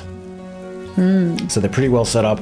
Everything's neatly organized because of the efforts that you put in. And there's this small like bench at the back with these potions on it and clay tablets and crystals and things. And Zena will kind of go behind this bench or this desk at the back, and she will return to you with the skull of... What sort of skull is it?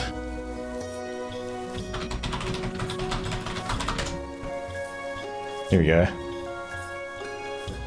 The skull of a mule. Whoa. A mule skull. That's pretty big. That makes it pretty big, doesn't it? That's kind of huge. Yeah, maybe that's a bit ridiculous. I did like random animal generator. Let's just say it's like the skull of an eagle or something like that. It's like a bird skull. Like fairly decent, but like much smaller than a mule. And it is like covered in this gold leaf, gold paint. And she says, I would sell this for 300 gold pieces. Oh, 300 gold pieces. It's a steep price. But it is covered in gold.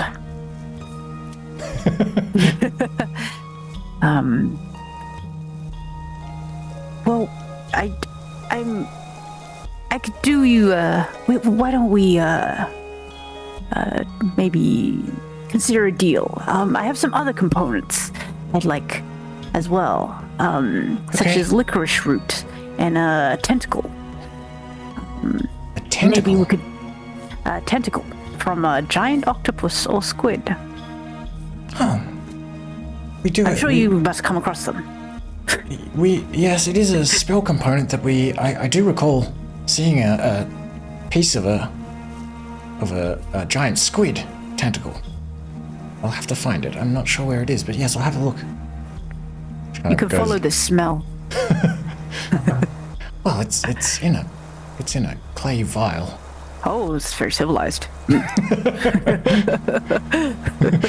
Of course, I mean, even though it was pretty messy in here, we don't just leave our spell components lying around.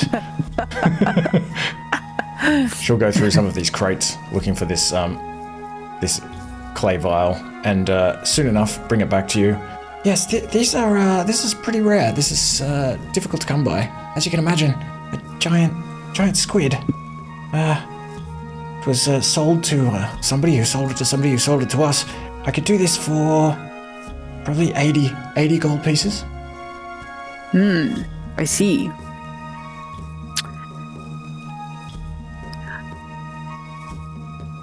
So in total, it is, with this and the skull, would be 380? Yes, and let me see. I'll throw the licorice root shavings in for free. Oh, thank you. Thank you very much. What say you to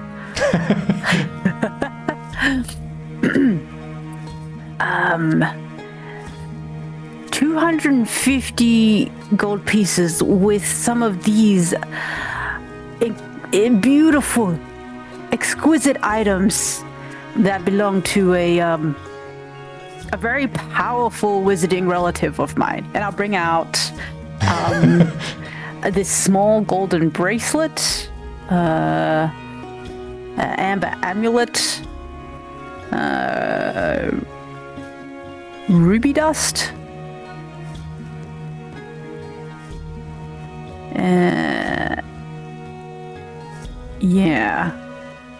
large obsidian rock. So these things, let me see, amber amulet, ruby dust.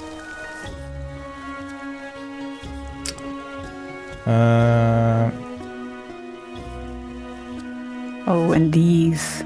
Just have a look.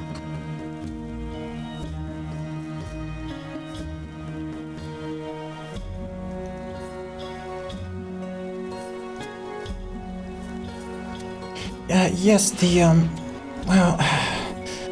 so the Suskin prefect here has been cracking down on the use of a trade. They insist that we use the Suskin gold. So I can't. It would be a little bit risky for me to take some of these items directly in exchange for. I mean, maybe. You see. kind of like glances over your shoulder out into the rainy village. I could probably take the amber amulet. Ah, yes. I've got 4 of these.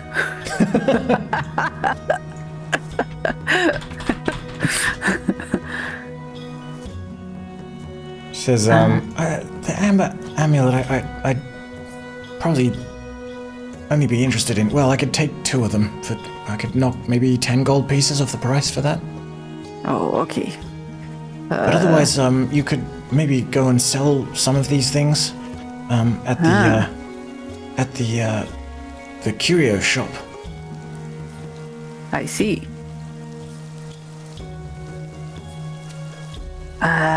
Well, how about... Yes, I think I'm going to have to do that. I'm a bit short on the Suskin gold. I'll be right back. Don't sell those to anyone. We can Alright. stay as collateral, Twig.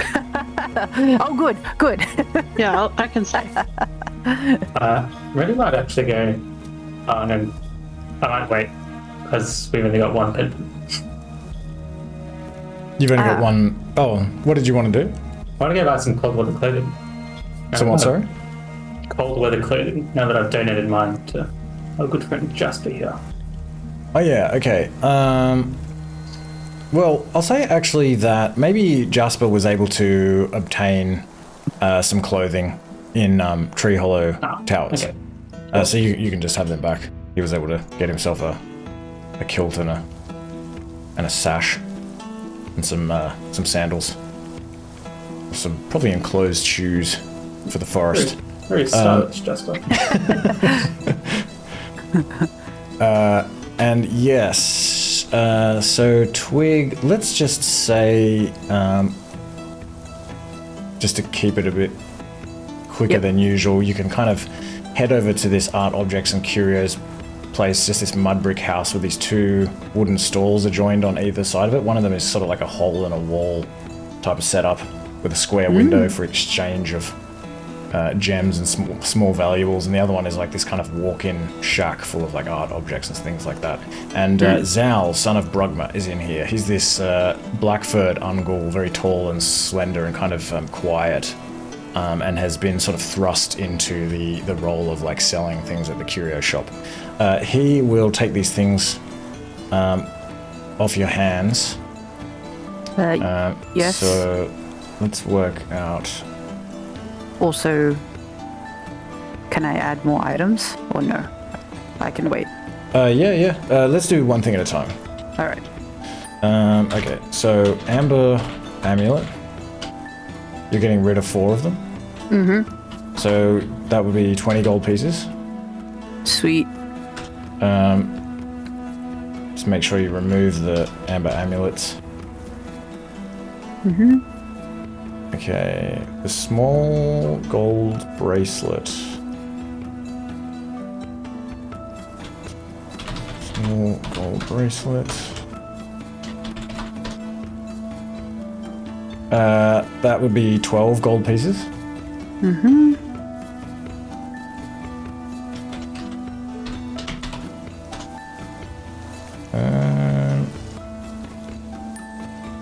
Okay.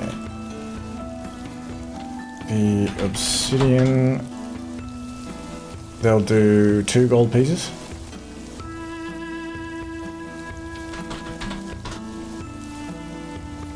And the ruby dust, they'll give you 50 gold pieces for that. Whoa. That is definitely a spell component, just so you know. I would say you would be able to recognize, ooh, this looks like it would have some kind of... I could use this in a spell, perhaps. Oh, I forgot, I don't know which spell, though. But it's in my spell component list, so... Up to you, what you want to do with that. Well, is a... Would I know if gold dust is a spell component as well? Gold dust. Yes, that also is a spell component. I can probably work out what these are for. I Give me a don't second. think any of my spells, so that's fine.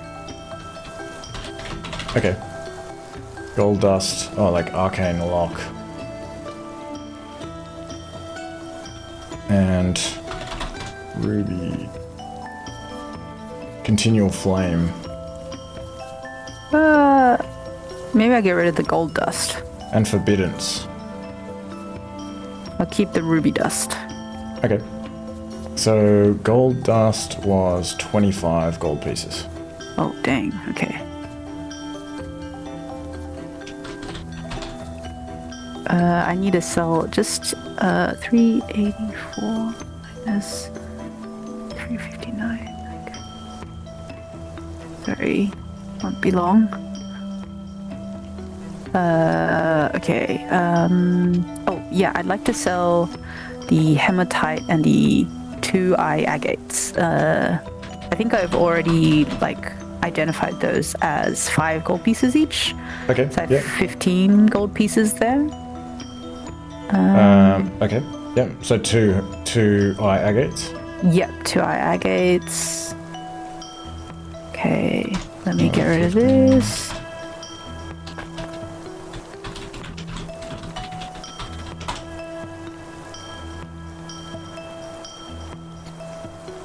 Okay. And then, okay, one last thing. Tiny brass bell. Okay. That's definitely a spell component. Oh. I thought it was useless. or maybe, Tiny Cloak hold on, pins. Tiny bell. Yeah, tiny brass bell. Cloak pins, did you say? yeah, I got 6 of them.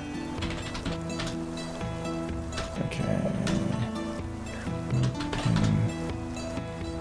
Oh yeah, so 1 gold piece for each of those. Okay.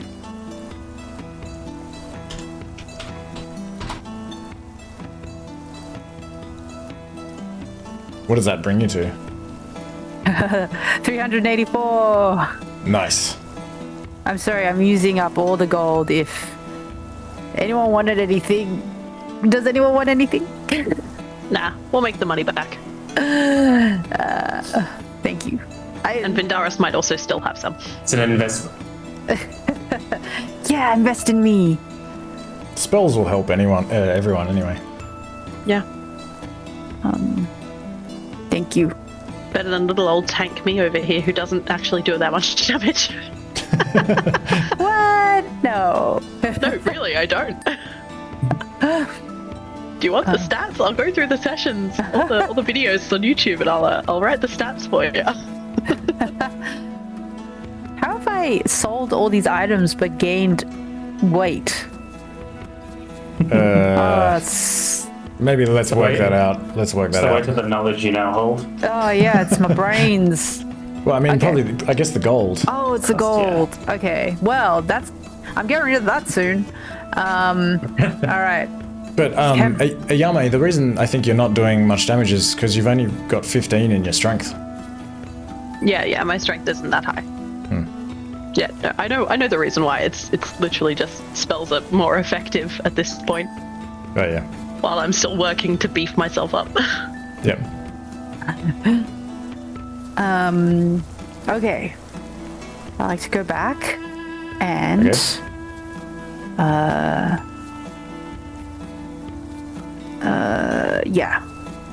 purchase.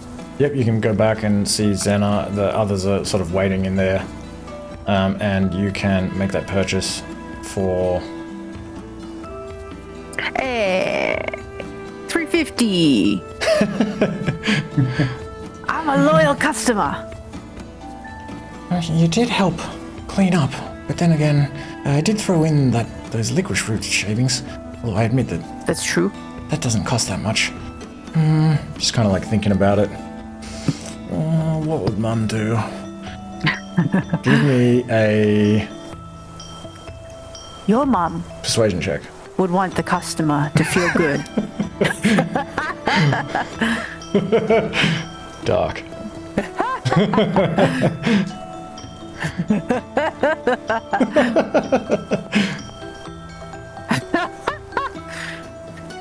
She's like, how would you know what my mom would want? I don't know if I like that. Look, I think we better just stick to the 380. Oh, okay, I'm sorry. I overstepped. I need to keep working on these skills of mine. I mean, yes, very good. Thank you. It's okay. I also have had to do a whole lot of bargaining and selling, and I'm still getting the hang of it as well. I understand. And no offense taken. I didn't mean to be overly sensitive, but yes, 380.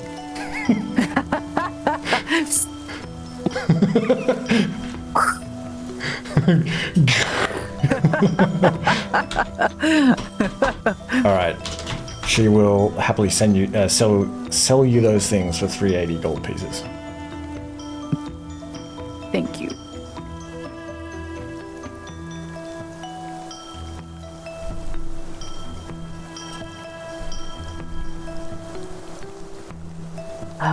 Thank you, and I wish you all the best, and with you and your father. Thank you. And I'll see you again, probably tomorrow. I shouldn't have forgotten anything.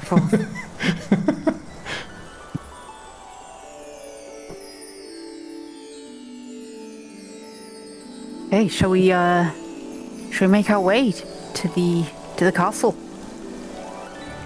Let's do it. Very good. All right. You. So you can say farewell and head back into the forest. Is Jasper coming with us? Actually, from Verdelade, I think he is like. Actually, you know, it's just a short way from here. I might, if you guys are kind of going to the northeast, I'm going that way. He like points to the northwest. I think I'll be fine. I'll keep an eye out. Okay. I know the way. Well, good luck. And if we see you again, we hope to find you in much better circumstances. Please, I hope you come to Ramaketral sometime. I can cook you up some lobster, some rock lobster. I won't forget that offer. Hey, we could just go with him right now. Oh no, we have to make sure the castle is. We have to go. That's true. And then we have to go after the Snake Man. Yeah, that's right. I guess. We should probably do that and keep everyone safe from the thing we released accidentally. Yes. Celebration feast. We're gonna do that. Where exactly is your village? Oh yeah, will you mark it on this map? And I pull out the map again. Yes. Let me see.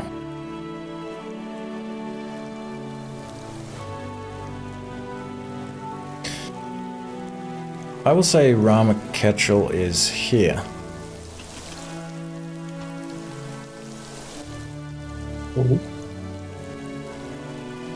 Discover territory. And I'll note it down as well.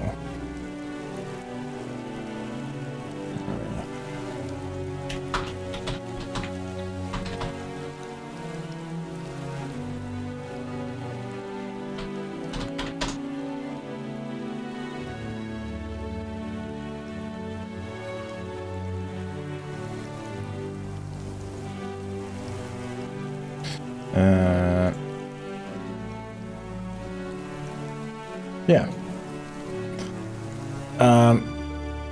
Yes, he thanks you again and says farewell, and he kind of heads off up in that direction, and you can head back towards the castle through the forest. Let's take a 5-minute break.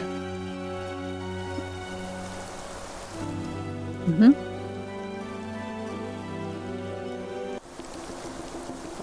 Oh, now I want lobster. Oh. I don't like seafood. I know. I'm a fraud. It was good acting. Thank you. Did you also like how awkward I was talking to Jasper?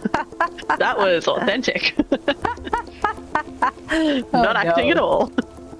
No, that was good.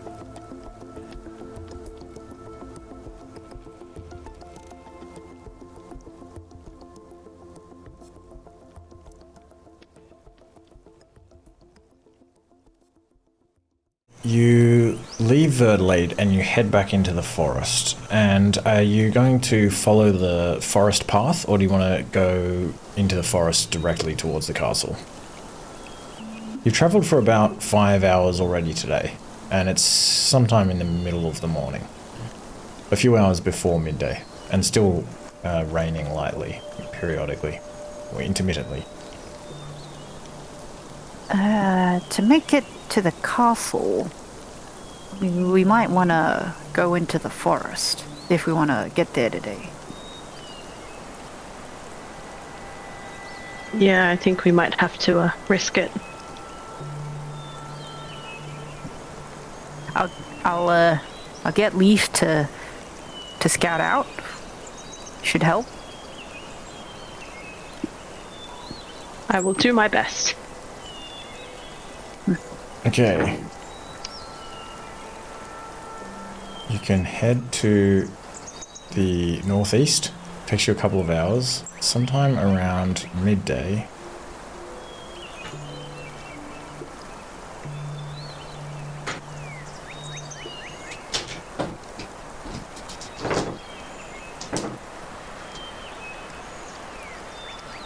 And it's just a really cold, overcast, shitty day. You don't really see much along here, but it just continues to rain. And so you can continue on.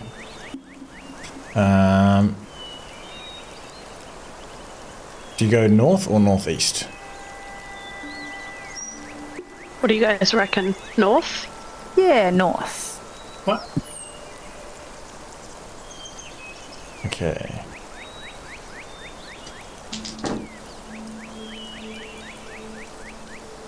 So you can head to the north through the forest.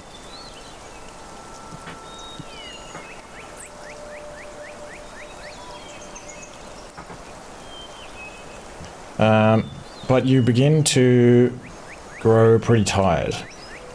You've now travelled for 9 hours today, so give me a con save. Ooh. We can do it, guys. I am buff man. Let's hope we do it. Oh dear. DC is 11. Oof. Oh boy. So you're all... Oh wait. Oh yeah, you're all good. Do we need to roll for Vindaros? No, that's alright. Or do we assume that Burly Man makes it? Yeah, he's fine. And you don't encounter anything else, but you are getting pretty tired. Sometime in the afternoon now, a couple of hours after midday. What do? Do you keep pressing on for the castle? Yeah. Yeah, I think so. Okay, give me another con save. Alright.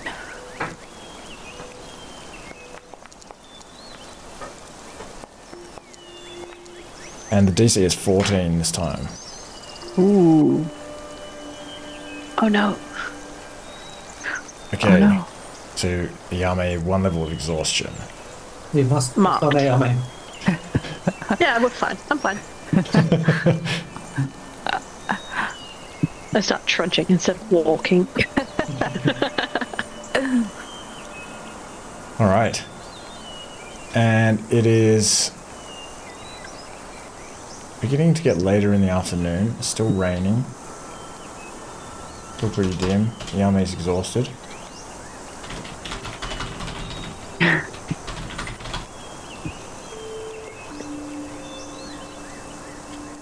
And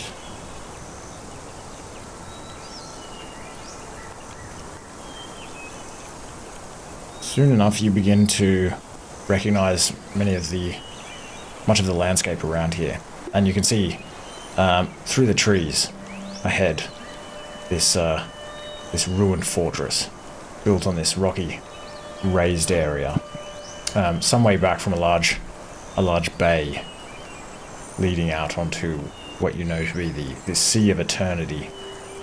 It's kind of looking out over this bay, and despite its kind of ruined, sort of shadowy appearance, it's at least familiar to you. And you kind of see other kind of remains of stone buildings and houses and things, perhaps, you're not sure. Some foundations and things like that. And you can approach the castle,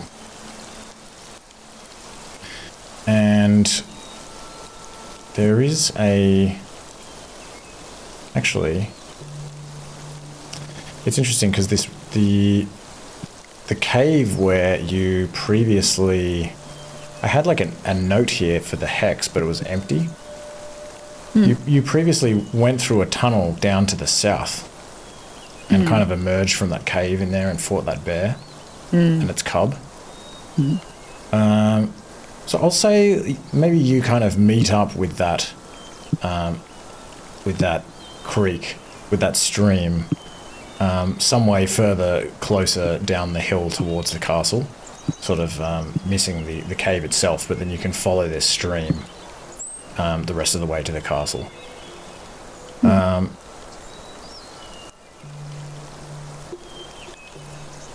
Yeah, if you're kind of coming in from here and sort of, I guess you're approaching from like the other side of the castle. I'll take us over to there, but I'm now thinking that I'll have to move us, because we're not here in this case, I think. If you're following this stream down, then you probably emerge over here.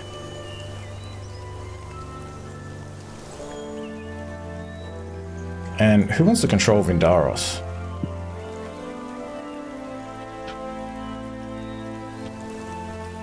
I'm happy to. My internet seems to be working. Alright. I've never had a second character to control before. Ooh. Should be able to control him now. Okay. The rain is sort of lightly splashing in this crystal clear stream. Did you want to say something? No, I just wanted to note that there's been some upgrades. Yes, as you come down as you follow the bank of this stream down here, and you see these rocks, this rocky area, you are struck by this big log fence that has been built to sort of fill in this hole that was here previously.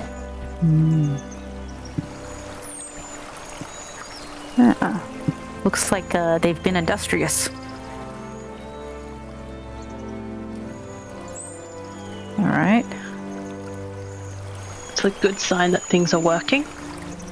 Yes, or that there's one dictator calling all the shots. Ruthlessly efficient. Yeah. Well, I hope that that's not the case. Indeed. Okay. Can we follow this creek like this? Yeah, you can walk along here. It's even harder to move this way than it was previously. This used to be like a big kind of pile of rocks. It looks like the rocks from inside the compound have sort of been piled up on here as well. But you can like clamber over it with relative ease. I'm not going to ask for a check or anything. And as you sort of come along here, you can see up ahead what looks like an individual on the ramparts standing there with a spear. And as you get closer, you can make out that it looks like it is a Suskin standing up there. Oh shit. Maybe a ruthless leader has indeed been installed. Not. Or maybe they're collecting the Lexitor. Hopefully that's the case. Do they notice us? Does he notice us? Where you are right now, it's maybe if you kind of continue moving in this way, maybe for the moment, no. Okay. And I'll say perhaps that you also glance to across the stream, and you see Rye moving through these trees with his goats. Oh. Oh.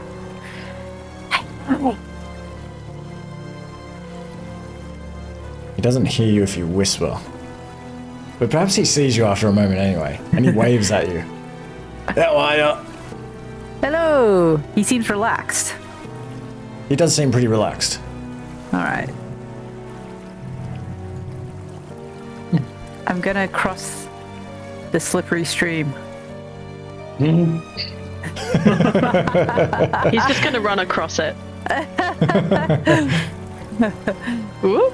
Whether or not you, seeing as we're not in combat or anything like that, you can decide whether you slip in the stream. Almost. He saved himself. Give me a deck save if you want to leave it up to the dice. In a really cool way.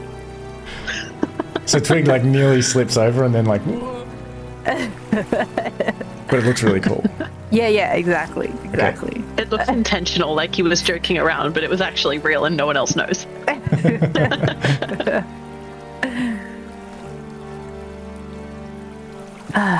Twig, how are you, mate? Oh, we had quite the journey, but we're glad to be back. How's it going over here? Looks like you've been doing a lot of work. Oh yeah. Oh, where have you been? It feels like it's been ages. Oh, yeah, I suppose so. We went to defeat some evil overlords. Let some loose, but we'll find them. Don't worry. We saved a little town from the undead, and there was this like giant tree, and Blimey, the undead. Yeah, that's right. Oh, it was so cool, right? Oh man. I was just trying to work out exactly how long you've been gone for. Good few weeks at least. Yeah. Like a week or two. Feels like years even. Decades. Yeah, so like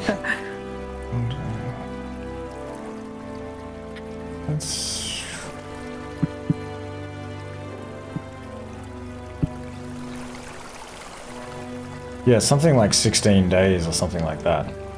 Wow. Did Rai come to Verdelade with us? He did. Oh yeah, so okay. he's seen you more recently than that. He says, well, all kinds of things have happened since you've been away. Where to start? Well, firstly, as you can see, he like points up onto the up to this wall. We've been taken over by a company of Suskin, pig folk. They've taken over the castle. What? Are they I don't know, are they being good? Are they ruthlessly ruling? They've been ruthless to some people, Sherman in particular. Oh no. They cut off his hand. Oh my god. Yeah. He was caught stealing. Only a couple of days ago they cut it off. I knew it was Sherman. What was he I say caught quietly. stealing? Well, actually, he claims that he was returning things that he had stolen because he had realized the error of his ways. Oh, Sherman.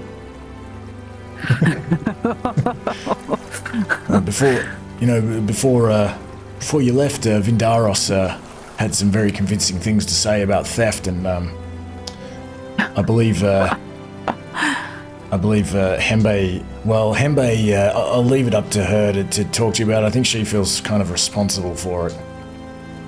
Oh.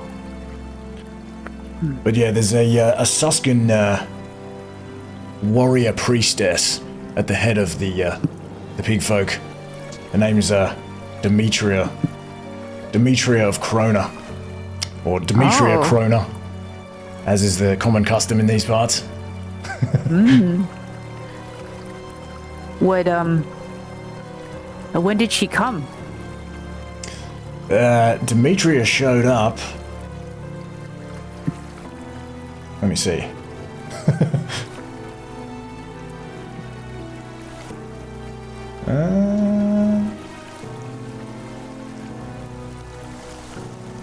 Where is it? Oh, like on the quite a while ago, on the 14th, Ophis Glosser she restored his eyesight, and he's been teaching many of the tribesfolk about various things, including the calendar. So today is the 27th, I believe, and she arrived on the 14th. I've been trying to memorize these things. Just if we are going to stay here, I feel like I should have an understanding of it all. I see.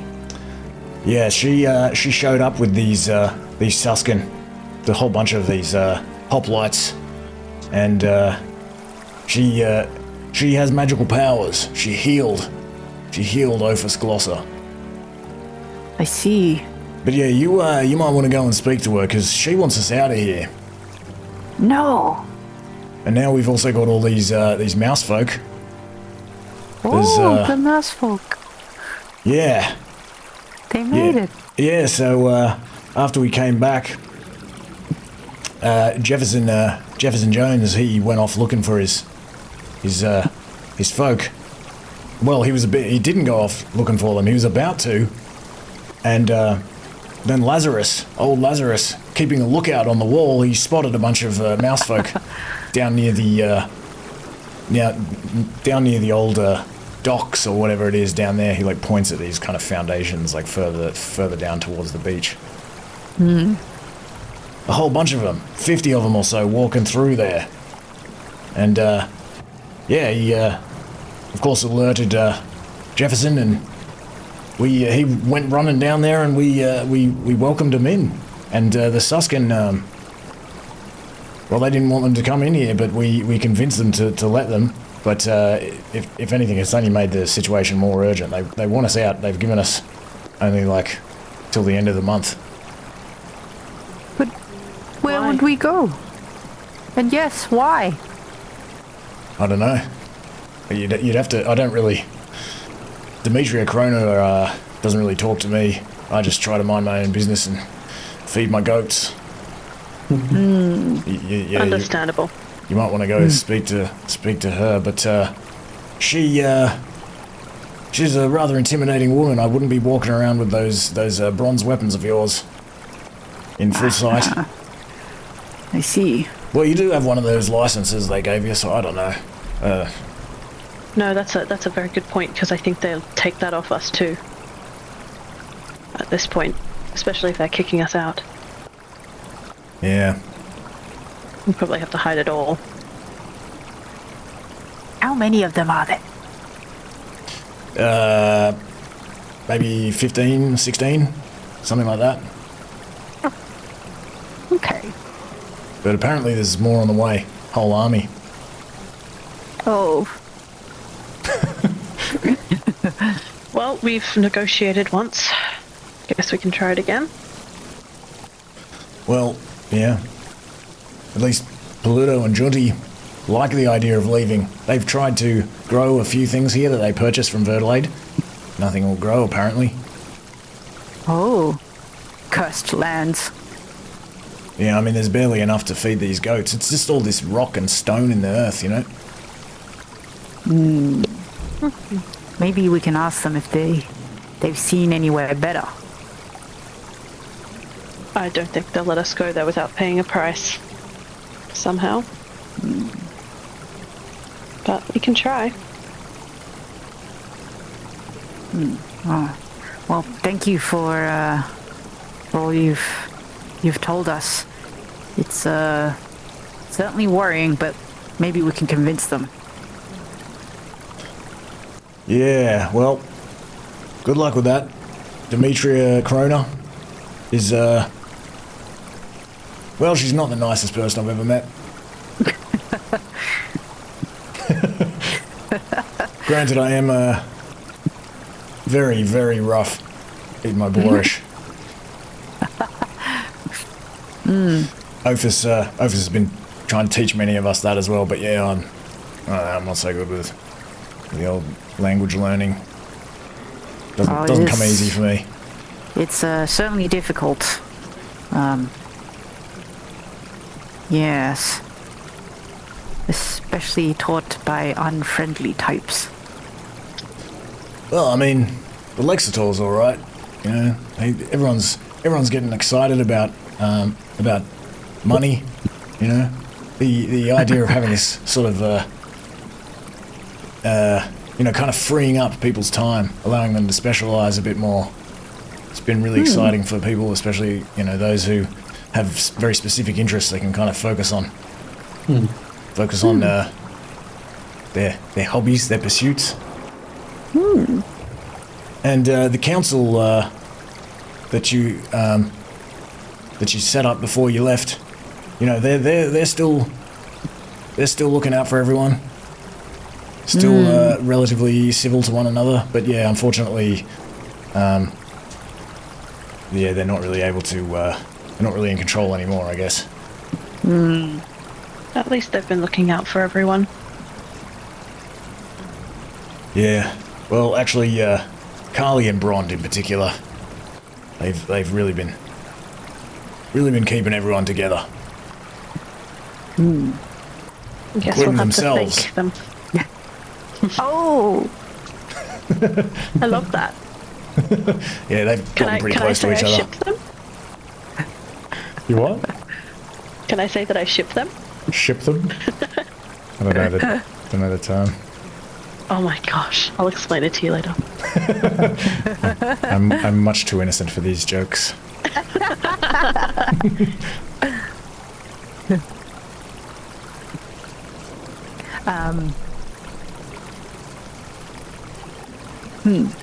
Well, we should, That's a lot to think about. yeah. Is there anything else we should know about, what'll meet us inside?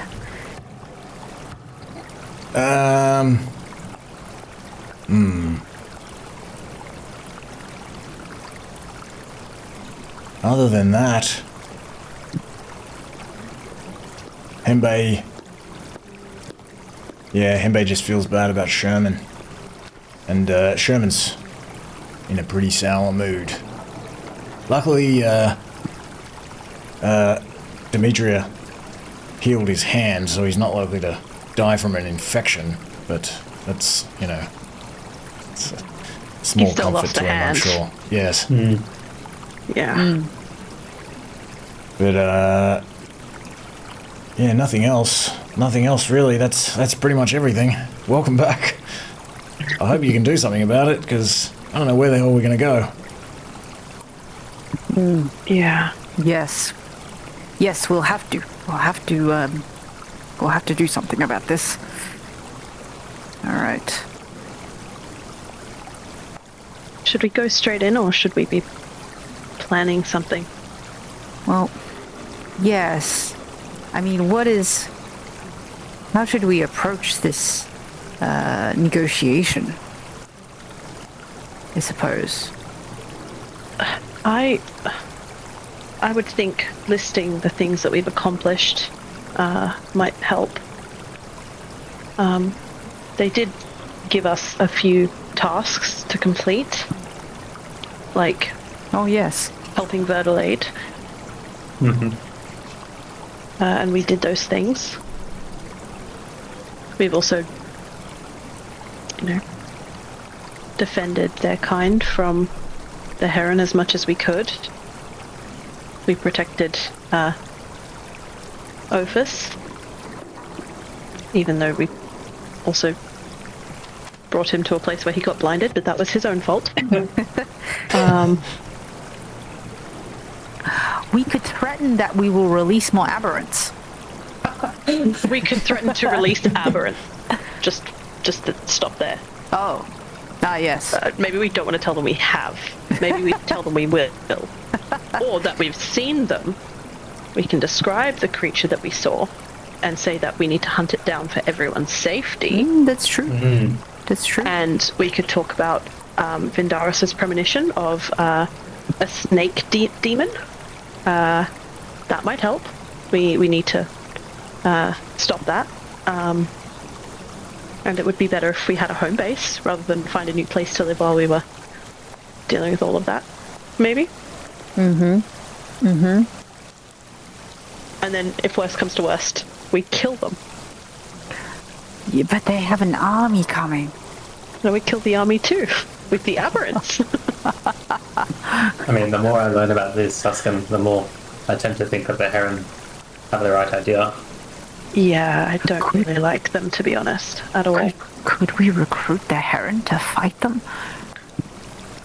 We might be able to convince them, but I think it would be a hard conversation to have since we have killed some of them. Maybe I'm the sure they'll mouse. understand. Yeah. That's all in the past. It's all in the past. We've seen the horrors that the Suskin. Our eyes have been Life. open to their ways. Yeah. Okay. It seems good. We convince them that we are of use. And that means we should also keep our bronze weapons. Yes. I won't bring up the bronze weapons. Yeah. Also, I should probably take off my ringmail while we're standing here hidden from view, because that is also bronze. So I'm gonna unequip that. And I'm gonna don my shield. I might And I'm put gonna hide the ringmail. I might put Leaf in a pocket dimension. Okay. And I'm gonna need to hide my sword too. And my daggers. Oh my god, I have so much bronze. Do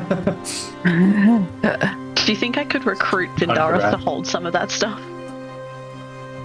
Maybe I can give him my daggers and my sword to hide? He's been trying to do that before. He's got plenty of space. Yeah, we Alright, can just I'm gonna- assume, like, while you're here, at least, that you can carry things however you're able to. As long as you're not traveling anywhere, it's not a problem.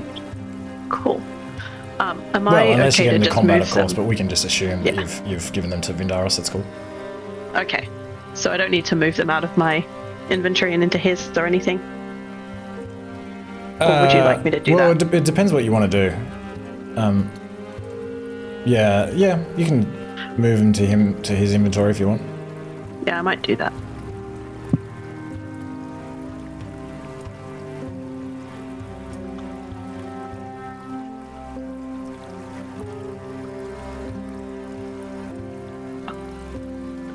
You're still under your limit though.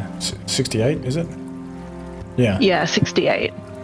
I was just thinking he might have a bigger, pack to hide a sword in particular. Oh yeah. If it's not about weight, we can just assume that you're doing that. That's fine. Yeah, okay, cool. I'll just make a note that I don't have my bronze sword on me. But I'll hide my bronze daggers in my pack underneath the ringmail.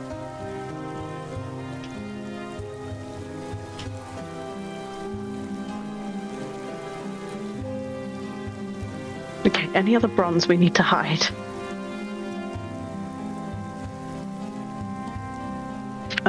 We can just assume that you're able to has- mostly hide all of your bronze items. That's alright. As long as you're aware of it, you can... Yeah.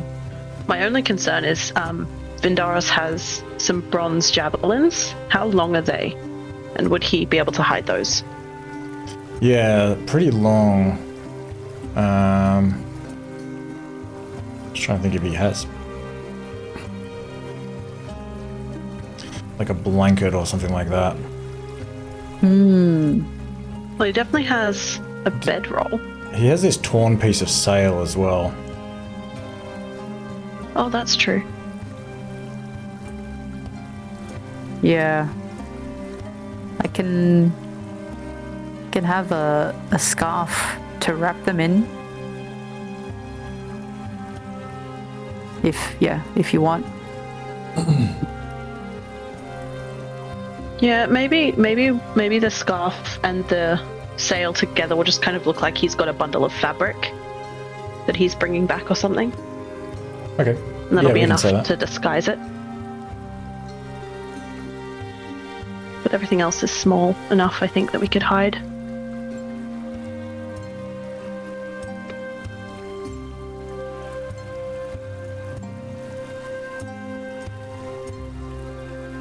I guess after that we can head in.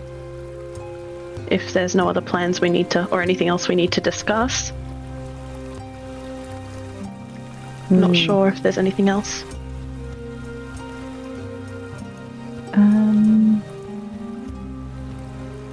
No, I don't think so.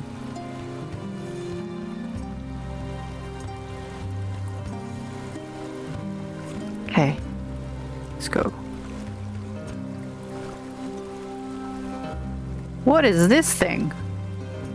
Abatis. It's like a bunch of... It's like a kind of a cylinder of spiky wooden... Oh. Yeah, wooden spikes sticking out of a central log.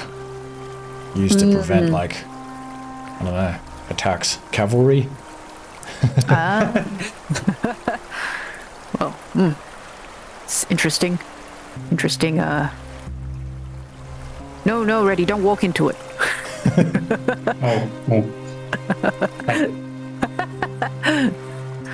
And you can see another one further up, and they also appear to have built a wooden bridge across the stream and cleared some of the rubble. And you can see these two Suskin hoplites standing on these stairs, guarding the ruins vigilantly. And as you approach along this bridge, you also see briefly Lazarus's head sort of pop up through the sort of scared me there. cranial. What happened? He said Lazarus's head. Oh, like his head, just his severed head on the wall. No, he just pops his head out through this crenulated ramparts, Our favorite screamy boy. ducks away again. Oh. They've broken his spirit. He hasn't said hello. He hasn't screamed once. What's wrong with him?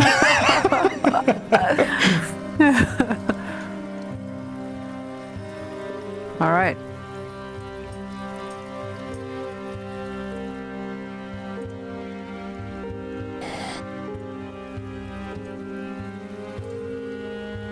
One of Nice these bridge. Suskin guards steps down towards you, holds his hand up, kind of lifts his spear a bit.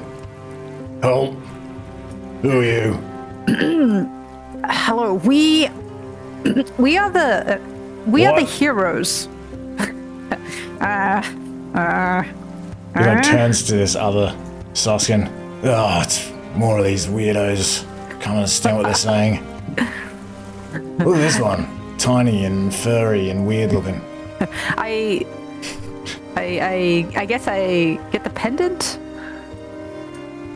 and put it on just in time to catch that.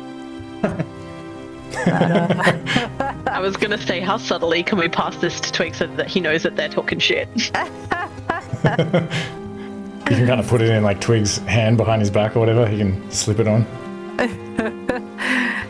No, Why? I wouldn't even worry about it. They're not smart enough to learn proper high boorish. Excuse me. Whoa. Whoa. We are the renowned heroes of this castle. You are.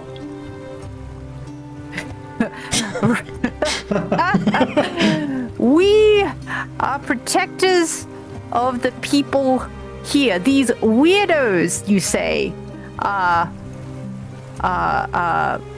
wonderful people. Were very important to us. And we're a lot smarter than you think. I don't know. I think we got enough.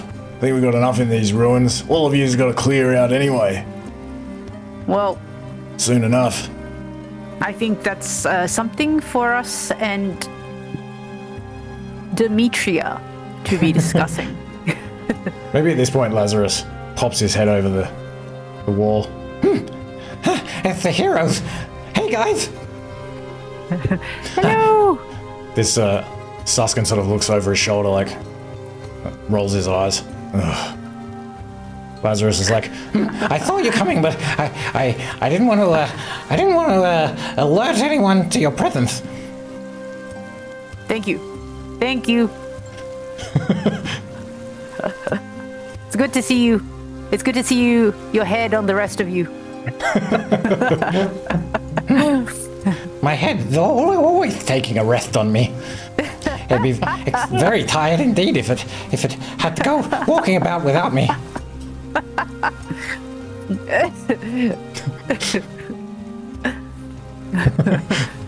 But it's good to see your head resting on you too.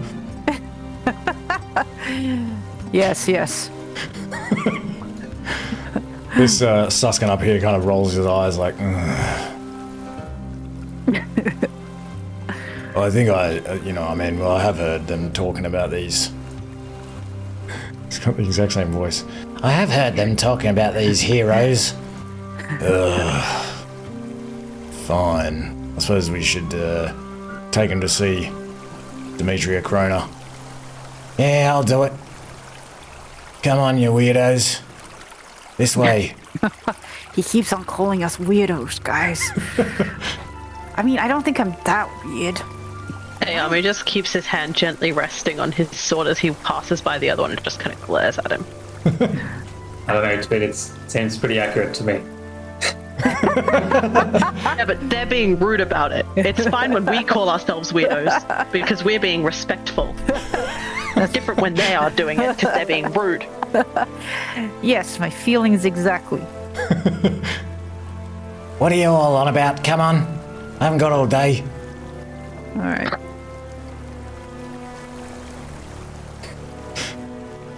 Hey, watch it. Just through the legs. Hey guys. I saw Jefferson Jones's friends. Did you know? Oh. There's a whole lots of Mousefolk here now. Oh yes, that was good work, Lazarus. Yeah, I did what you said. I kept my eyes peeled. Well, not peeled, but you know, the eyelids kind of peeled back from the eyeballs so that I could see. And I was looking down toward the beach, and I saw them all down there. And I told Jefferson Jones about it, and now there's over 250 of us in the tribe.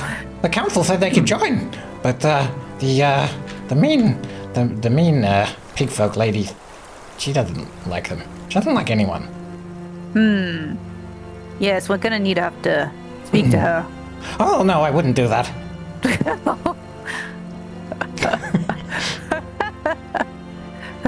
Don't worry. So Twig can be very convincing. Oh, can I? Oh. This Suskin points up at Lazarus. Shut up, you. Mind your own Hey. business. Sorry. Lazarus, you have nothing to apologize for. Okay, not sorry. This Suskin just like shakes his head and ignores it. Do you speak to all of these folks like that?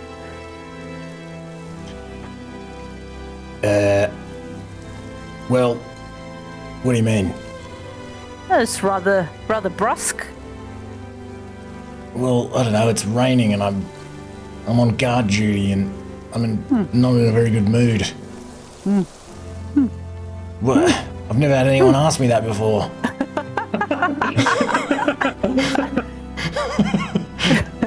Well, Maybe it'll teach you to think. I say to myself. it comes off as very unfriendly. Well, unfriendly. What do you want? I'm not your friend. I'm here on military business. I suppose so. Come on. Still be respectful. And as you come up here, you see these mousefolk all kind of crowded around near one of these lean-tos. They all sort of look over at you. Hello. Talk amongst themselves. They're like really small. They're like smaller than Twig even. And Norris like sort of bows a little bit as he walks past. They're all like,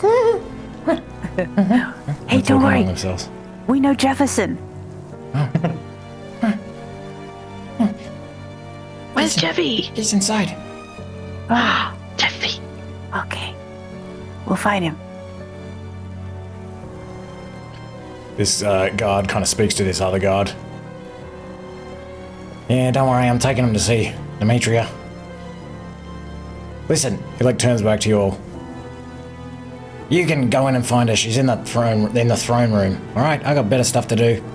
I'm not getting in trouble for walking through the castle again. Last time I fucking walked through the castle, like, goes off muttering. She's just in there. Jesus. Ooh. Stupid.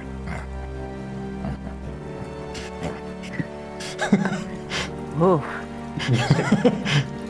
He's like, It's bad attitude. I'll give you all bad attitude. You have to stand here all day in the Glare rain. at him with a bad attitude as he walks past me, and I growl a little bit. I just return his energy, basically. Oof. All right. Let's I'm not good at diplomacy. Let's do it.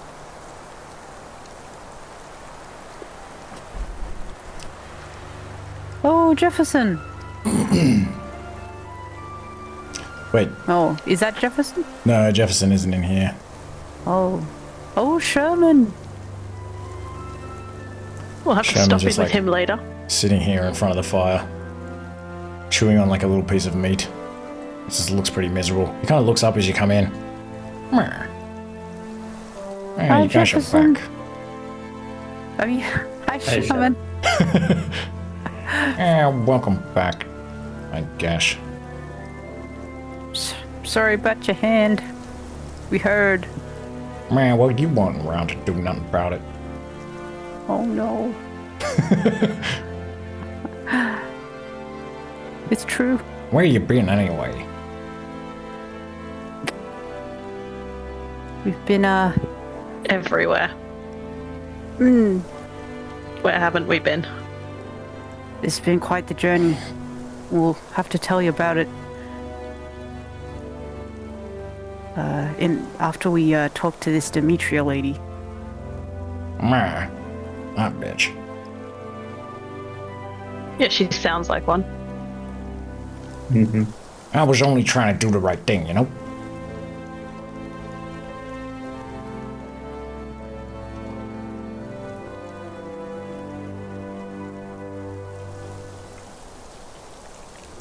Oh, I believe you, Shem. We'll see if what we can do about this situation that we're all in now. Meh. Thanks, Reddy. I always liked you. I've always liked you, Shem. A good man, a good argument.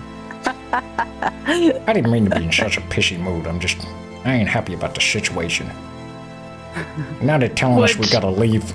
If you ask me, it's a good thing. We should get the hell out of here. Does he look like he might benefit from lay on hands? No, he looks okay. Like he's He's- healed up and everything is Yeah. just sad about it? Okay. I might do it anyway. Okay. Just kind of comfort him. He kind of like I looks know. up and gives you a bit of a like half smile as this like warm energy I'll lay on hands for 5. Oh, is this Vindaris Yeah. doing this? Oh, okay. Sorry, I should have said that. That's alright. Yeah, I should have known that. It's pretty obvious.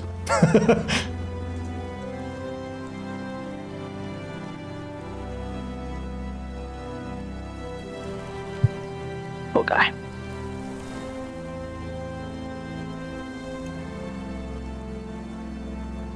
Thanks, Vindaris. I appreciate it.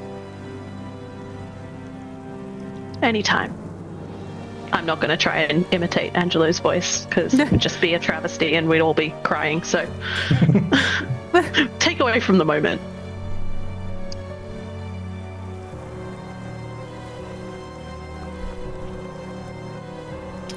This area is has still got this this kind of canvas sort of tent roof that was stitched together by some of the tribesfolk. But you can see down to the south there is now an additional wooden door, like a wicker and like a wicker door down here. And there's like a guard standing out the front of it.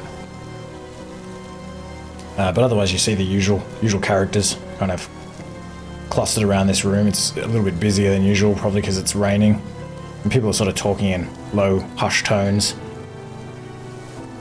Maybe Igor kind of sees you coming, like, It's the heroes. Brond like turns over to see you. Oh, you have returned. Hello. It's good to guys. see your faces. Good to be back. What up? Carly's like, Welcome back. It is so good to see you. Things have changed a great deal while you were away. Yes, evidently. ready, rolling the Oh, fails. High roller. What do you have to get? 10, I think. 10. Wait, Minimum I'll- 10. Oh, you've only got pass you one the more day. pendant. I'll just give you the pendant. One more day. Everyone That's have another right, day. you keep it. Everyone have one more day. Ron says something and it finally clicks. Yeah. We're nearly at the end of this day anyway. It's like late afternoon. He kind of placebo affects himself into understanding because he focuses in for a second and then, like, it ticks in. Oh, I don't need this pendant anymore. I'm healed.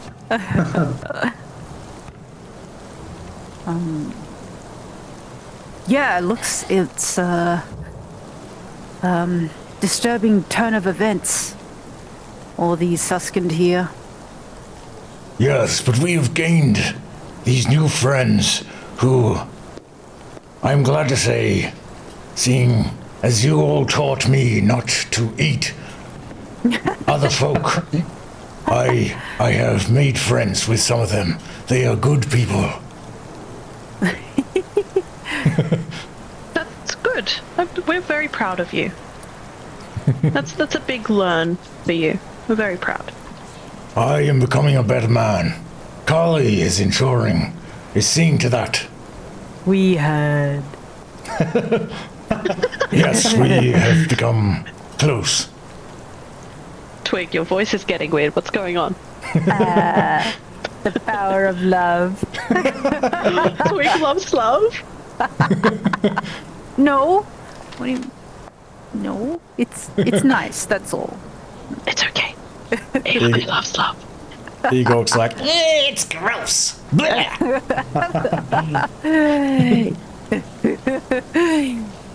You just need to find the one, Igor. I'm sure they'll come. Igor is the one. Self-love is important. Don't twist my words.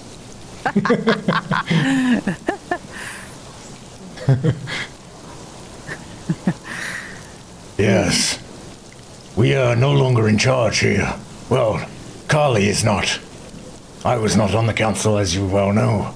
But yes, Demetria of Krona, also known as Demetria Krona, as is the common custom. She's taken over. The Suskin have rebuilt the wall to the south. And Well, that is a small price to pay. continuing to gather resources from the area to fix some of the rest of the structure. Well, that should be our thank you for doing so much for them. Don't worry, we're just about to go and explain to them. Yes, well, I don't know how far you're gonna get with that. They want us to leave, especially now with all these little, tiny little mouse people around.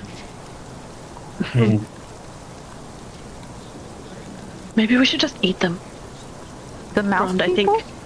No, not the mouse people. The Suskins. Have a taste of their own medicine. Well, they might respect that. Even, it seems that eating is more important to them even than it was to me back in my old carnivorous days. Well, still carnivorous, but sentient eating days. Yes, we've seen them doing that. We saved a friend from that very fate recently. Shh, don't tell them. I do not really speak to them. But at least they have... Well, Demetria Krona has outlawed the eating of the tribesfolk. Well, that is at least good. It is because Farrick swore an oath to the Suskin. Otherwise, we would be fair game, as I understand. Yes. How is Farrick? He is okay. Still annoying. He will always be annoying. Some things change, some things stay the same. I think that's just his personality, so there's not much hope of changing that. He's been making a big effort to learn the ways of the Suskin. Lexitor has been teaching us about money and what they call the sacred spiral, and also about the evil of the Ulva. Ah. I see they're spreading these things about the Ulva. Yes, they sound like nasty folk. Although, it's hard to know what to think. Some of these Suskin seem pretty nasty as well. Not all of them, though. Some of the guards are kind enough. And the Lexitor has proved to himself to be a worthy individual in my eyes. Which ones are the good ones? Are there any up there? There's a few here and there. Okay. They kind We of might all be able look to alike to appeal to me. Yeah, that's fine. I get that. They might help us in our conversation. Hey guys, do you think we could convince the Lexitor to overthrow Demetria? That was my thought too. Potentially, if we get a few good ones on board, then we can kind of turn them, but not turn them away from the Suskin, just away from this Demetria. Yes, if she really is as brutal as they all make her out to be, Then potentially she's not surely very there's nice to them. resentments. Yes. Exactly. Exactly. But I don't know how frowned upon that is. It's probably quite frowned upon, so we'd have to tread carefully. Yes. Yes. Okay, shall we go in? Oh. Let's do it.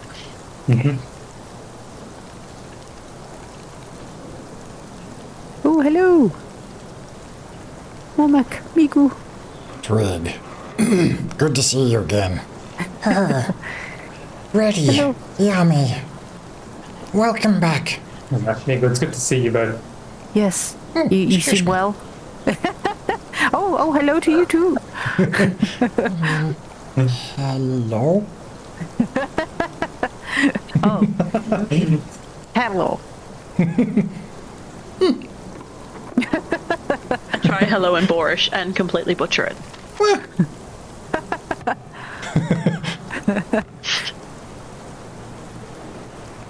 You've been away for so long, Says Umak. Yes. Things are changing around here. They say Yes. we're gonna be out in the forest again, fending for ourselves. We're gonna try and prevent that. I'm sorry we've been away for so long. We just had monsters to attend to. I know you have important missions, just like you saved me. I hope you've continued to do good. Thanks, Umak. I hope so too.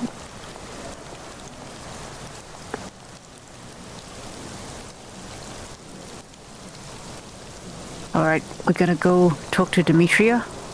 I'll see you soon. If you guys need a place to stay, we've got some room in our lean-to. Oh, thank Maybe you. not for Vindaris. No offense, Vindaris. I don't know if you would fit. None taken, I'm pretty large.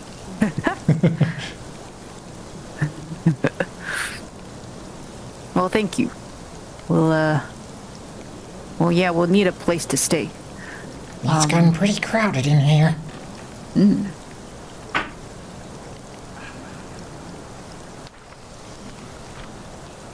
But it's nice. This castle's pretty big.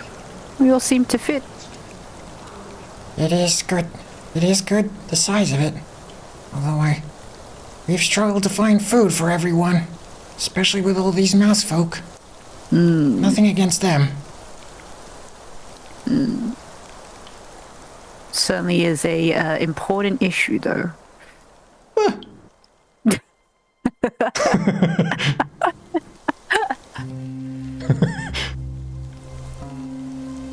Okay.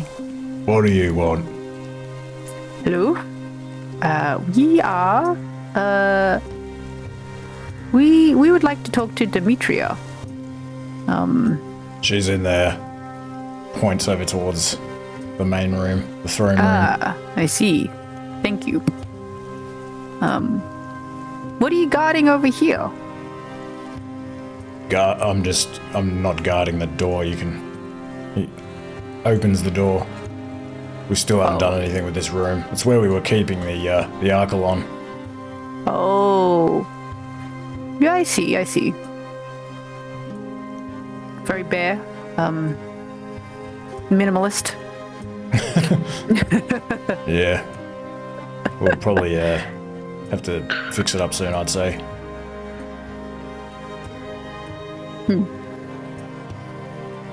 Thank you.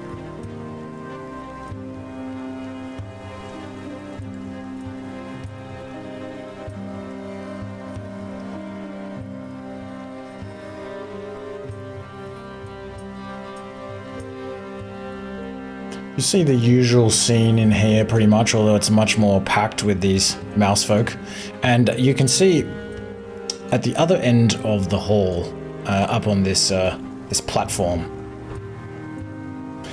sitting on the throne is this very severe looking Suskin, who looks to be sort of middle-aged, heavy set. She's got this like patchy black and white fur, and she's dressed in these very fancy embroidered vestments, white and red and gold, and you can see this like red spiral symbol on her chest, and she's dressed in this ornate bronze half plate with these impressive spiked pauldrons, and her perhaps leaning on this throne next to her. This is a giant throne, remember, but she's kind of sitting in the middle of it as Farrick used to. Leaning on the throne next to her is this big, impressive-looking spiked bronze mace, and also this shield with this bronze shield with the Gillian crest on it. This like a stylized kind of circular cornucopia. And you can see Lexitor Ophis Glosser standing next to her. He sees you come in and sort of whispers into her ear. And she looks over at you. Guys, I think I'd better hang back from this one. My face really doesn't hide how I feel, and I'm angry. So I'm just gonna stay to the back of the group and not talk. Is that cool? Yeah. I don't want to sacrifice our chances at negotiation here, so I'm gonna stay to the back. Broggett sees you come in as well. Oh, welcome back. Oh, good to see you. Ubla says hello too. Hello. How's all the building been going? You guys have been busy. Oh, we're not doing so much of that anymore. They don't want us to. They say that we're getting in the way.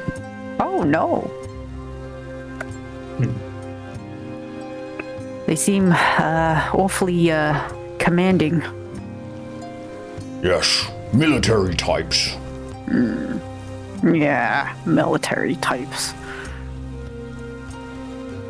At this point, you hear the shrill voice of who you assume must be Demetria Krona ring out across the room and echo around the walls. You there? Approach the throne!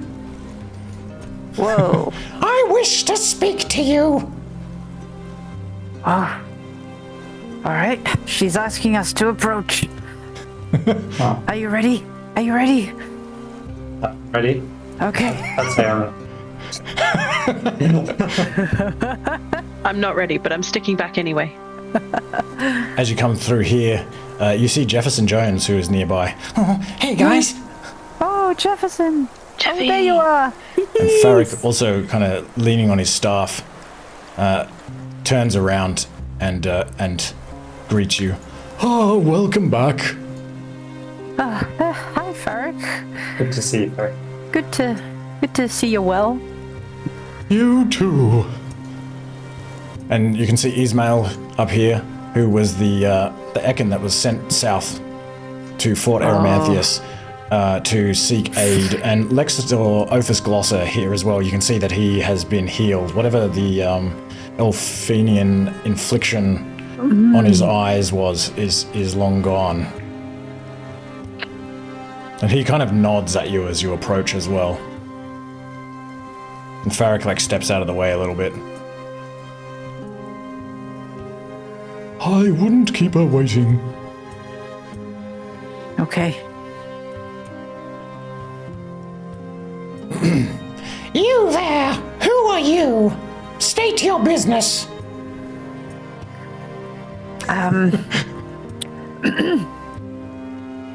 We are heroes from this tribe. We've just come back from defending the good people of these lands, and we've come to check on the members of our tribe who live here, and we found that you have come in this time and taken over. Taken over? These are lands of King Smorgon the Ravenous.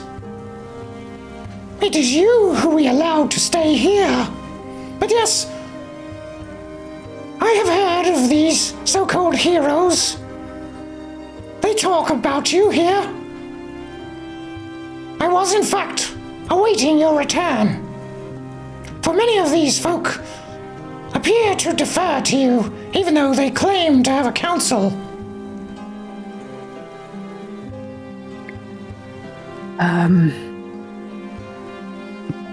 Yes, I mean, we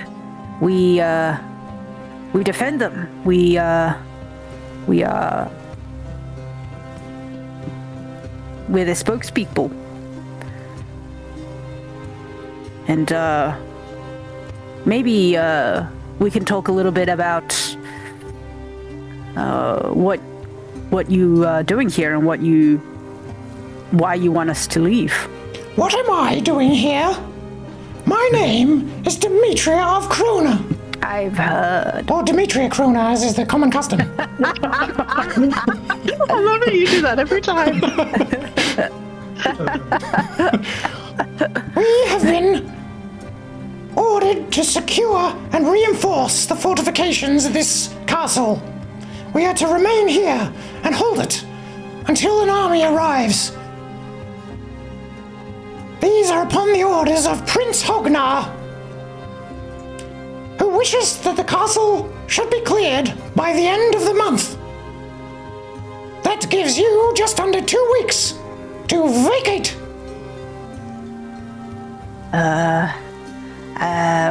Why does he wish for this castle to be cleared? It was abandoned before, and why must he have use for it now? Recently, I don't know why I should answer your questions, but you found me in a good mood, so I will. Recently, the Ekin fort of Yao Mei has been razed by the filthy heron. This location represents an excellent strategic opportunity. Even without the leveling of Yao Mei, it will give us a better foothold of this area, so that we may continue to fight back the heron. And also the insectoids in the area and the tree spawn.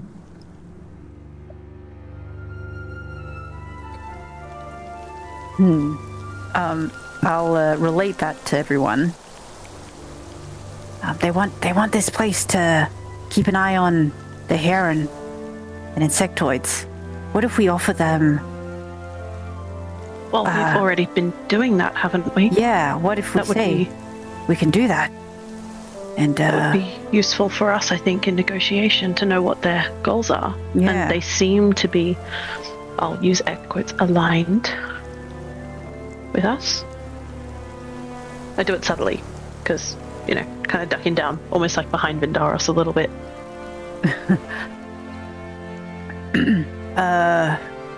I see. Well, I mean, we have actually been traveling these lands recently and battling monsters and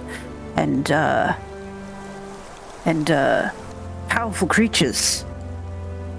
And we may be able to keep these insectoids and heron in check, rather than you having to bring a whole other army here.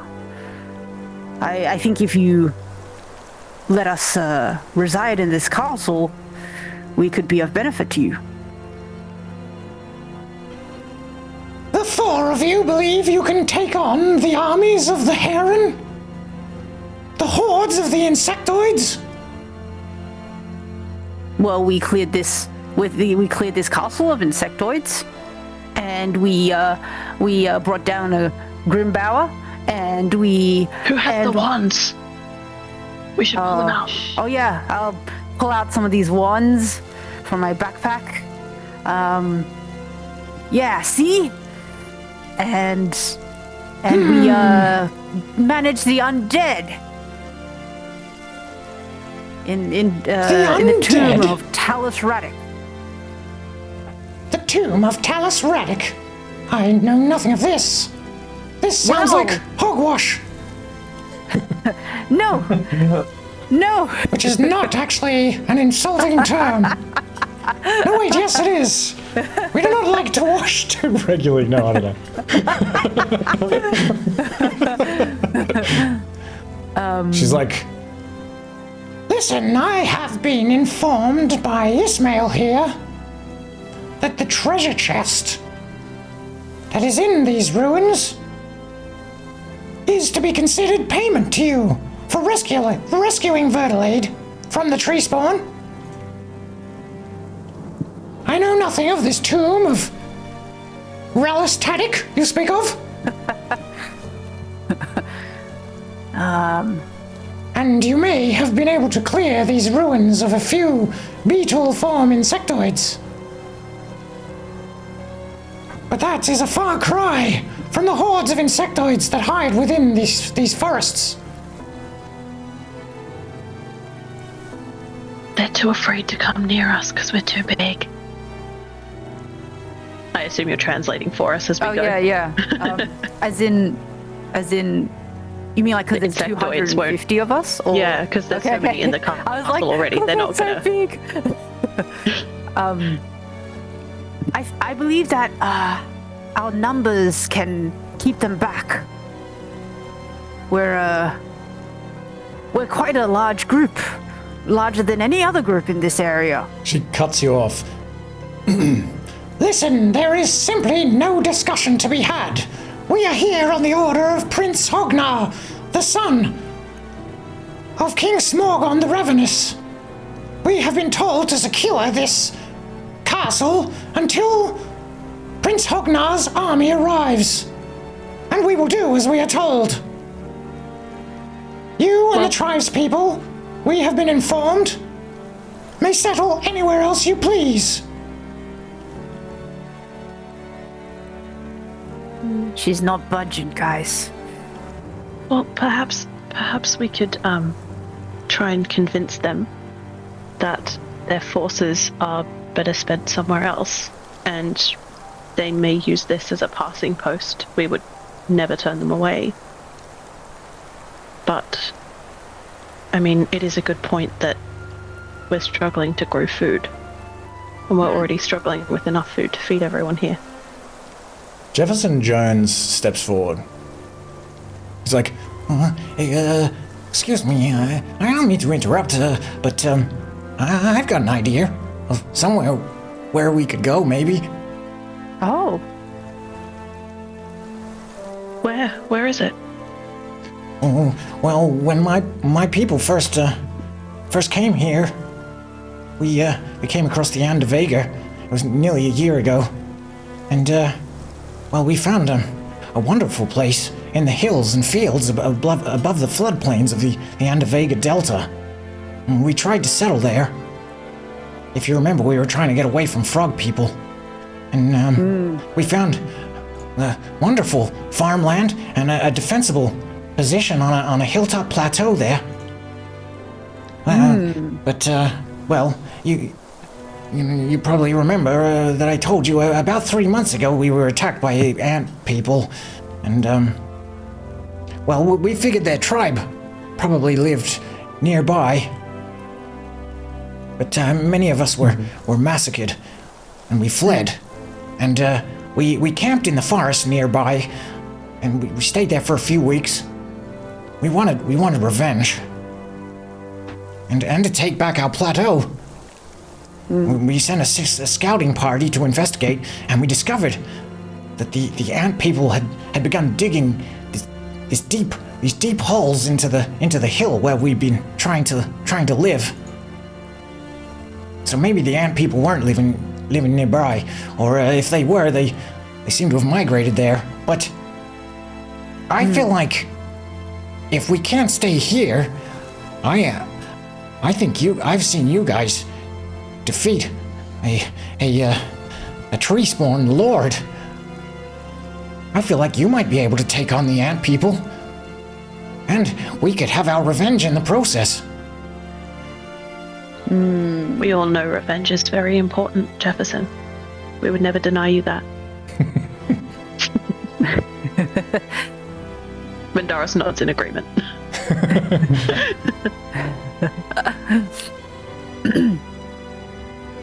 Well, this does seem like a reasonable plan. Especially because we can't grow anything here. Jefferson, how long does it take to get to the end of Agar? Well, after we eventually we decided to head further east.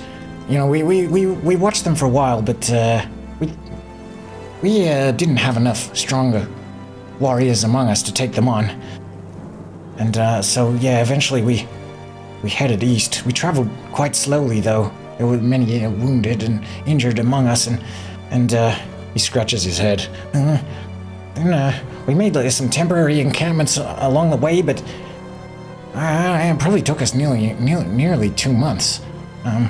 But we were not, you know, I mean, we were moving very slowly. We had nowhere to go, and then we were attacked by the tree spawn. Again, many of us were slaughtered. But I mean, if we had been moving quickly without injured and without camping, I don't know, maybe you could get there in a few days. And how long do you think it would take us to pack all this down, guys? Because we'd have to take as many lean-tos, tents as possible. Take down the modifications we've made. Take them with us. If Might everyone take a couple of days. pitches in, yeah. Will the Suskin allow us to take them with us? No. They should allow us to take our things. If they want the building, they can have it, but we should be allowed to take the, you know, sleeping places we've made for ourselves.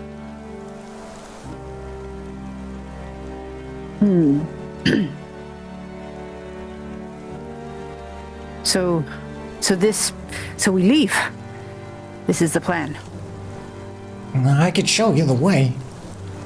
I think. Certainly, Jefferson. That would be very helpful. All right. Well, Demetria? Yes? It must be so hard to switch between all those voices. It's really good. It's so impressive that you're able to do it. I can't do it. I can't do it at all.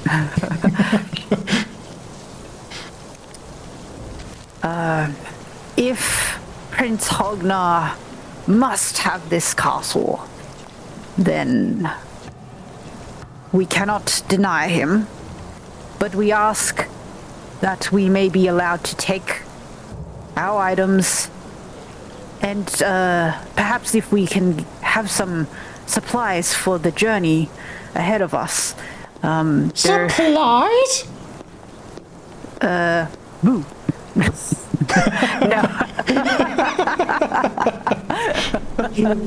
Sorry. She just stares at you, like not at all amused. The rest of us are laughing.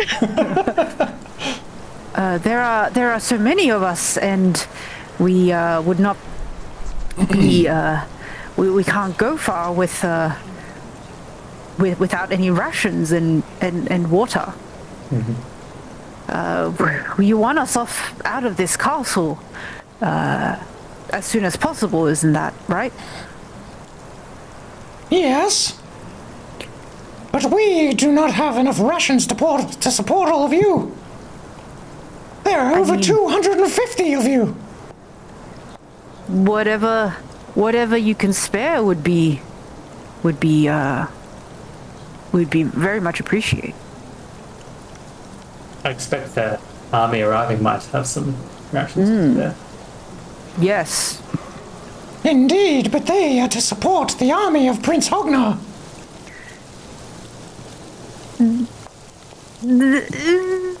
They could just a little. You should be grateful that we have not charged you any rent for living on these lands. They should be grateful we're clearing the space. for all that shit I mean, in we kind of had an agreement. We helped Verdelade. I think that's pretty impressive, if I don't say so myself. Give me a persuasion check. Yeah. Otherwise you would have had to deal with that big old Grimbow until, let me tell you, that wasn't pretty. Oh, sorry.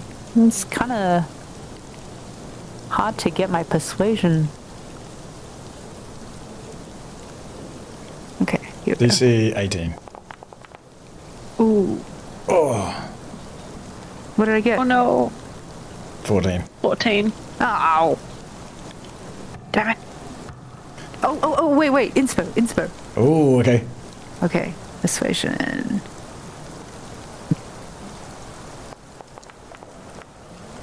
Ooh, you got no charisma. Well, it was better. Yeah, I got no charisma.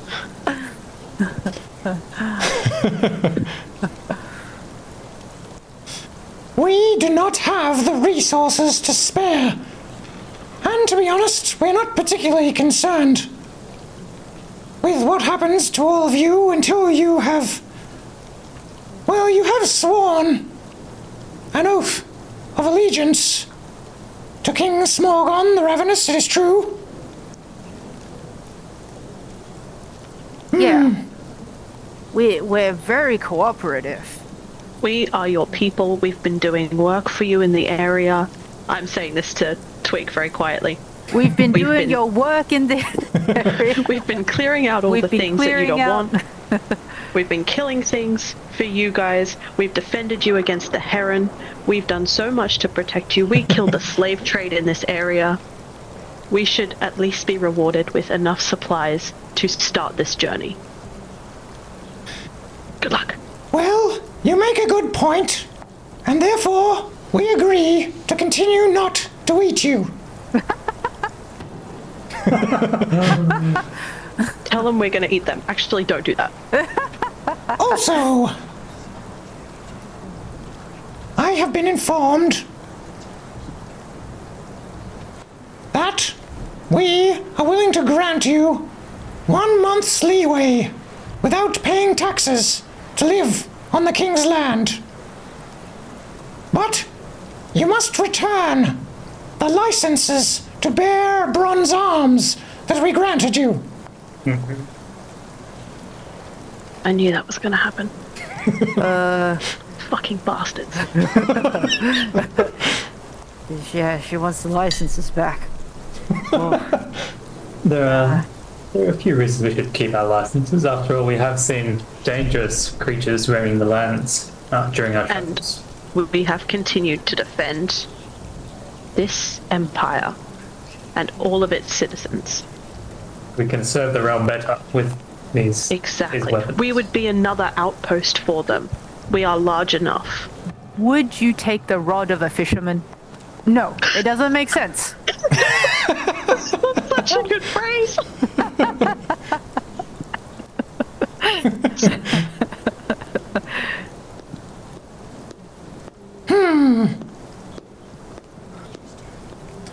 Jefferson's like, Miss Krona, I don't know if he'd say Ms. Demetria of Krona, Demetria Krona. We might have to kill some ant folk, some ant people. What?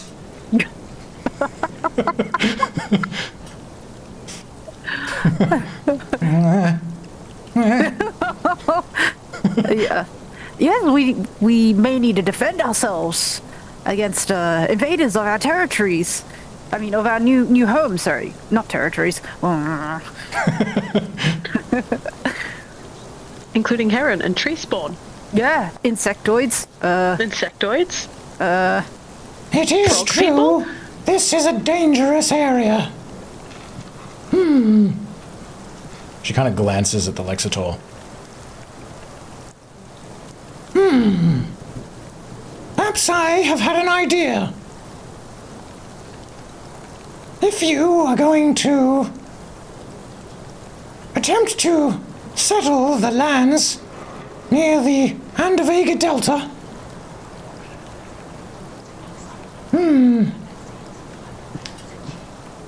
We will need to install a prefect there. Oh, To keep watch and to keep control. She looks at Lexidor Ophis Glosser again. Lexidor, you have come to know these folk who claim to have come from across the Sea of Eternity? He's like, Ah, yes. I have come to know them well. Perhaps you are due for a promotion. she turns back to all of you. We will allow you to temporarily retain the license to bear bronze weapons. oh, What? thank you. You will go with Lexitor Ophis Glosser. He will Oh. continue to educate you and keep a watchful eye on your activities. Ismail, you will go too and serve as the Lexitor's bodyguard. And perhaps I will send a couple of other Suskin as well to make sure you don't try anything silly. But yes, I have decided you may keep your license for the time being until you have rid these lands of ant people and settled there. The Lexitor bows to Demetria Krona. Oh, of course, I accept this charge. Thank you. Thank you, Demetria of Krona. And, I think they just call it Demetria Krona. Demetria Krona? Yeah, that really seems to be the custom in these parts. Yes, it okay. is the common custom. Every time. Lexitor, you've been so helpful with teaching our people the ways of the land. I'm glad it is you that will come with us. I will admit that I have become fond of all of you. I am glad as well.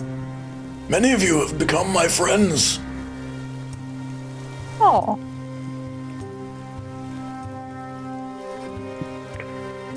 Well then, good. I give you until the end of the month to clear out.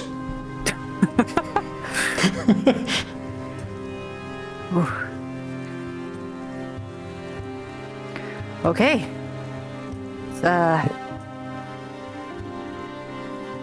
I'm glad we could come to a solution. Very good.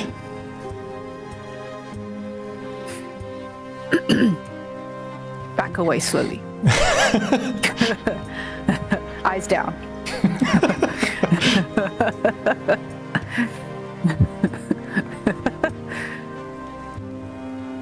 Guys, you know, many of us are, not as many of the warriors among our people were killed. But there's a few of us who could help you on this task. I know how to use a blade, and I can also recommend a couple of my friends if we're going to kill those horrible red-shelled ant people. We would happily help you. Excellent. Thank you. Thank you, Jefferson. I'm sure we could round up a few extras. Brond, Igork might be interested. Carly, perhaps? They might all be willing to help us. Perhaps some of these Suskin guards could also get involved. It sounds like only 2 are coming with us. At this point. Oh, okay. Then, yes, we... But Ismail might be of help.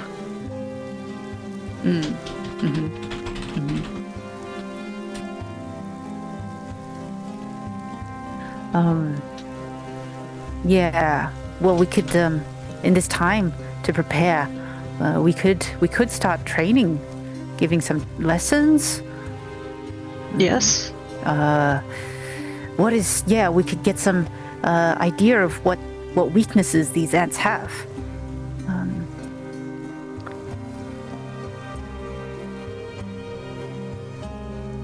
Yes, as much detail as possible might be helpful. We can have a few training groups. If there's enough people, of course. But I'm sure Vindaros would be happy to help with training. I certainly would. We can teach different skills depending on what people feel more comfortable doing.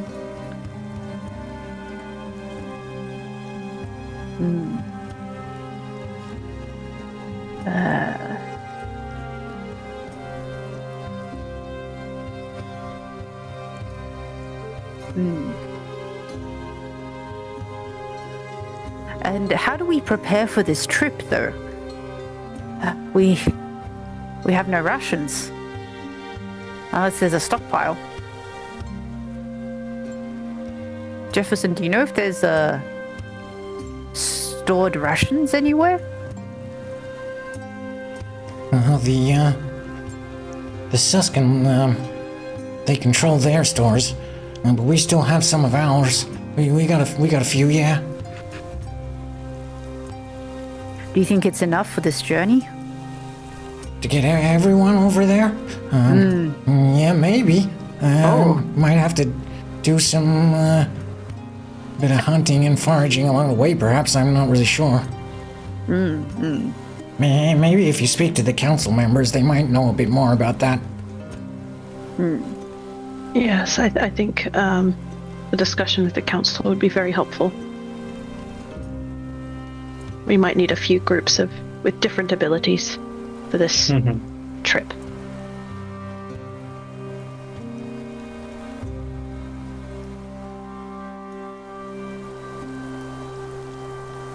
Yes, we should spread the word to everyone, or get the word out somehow.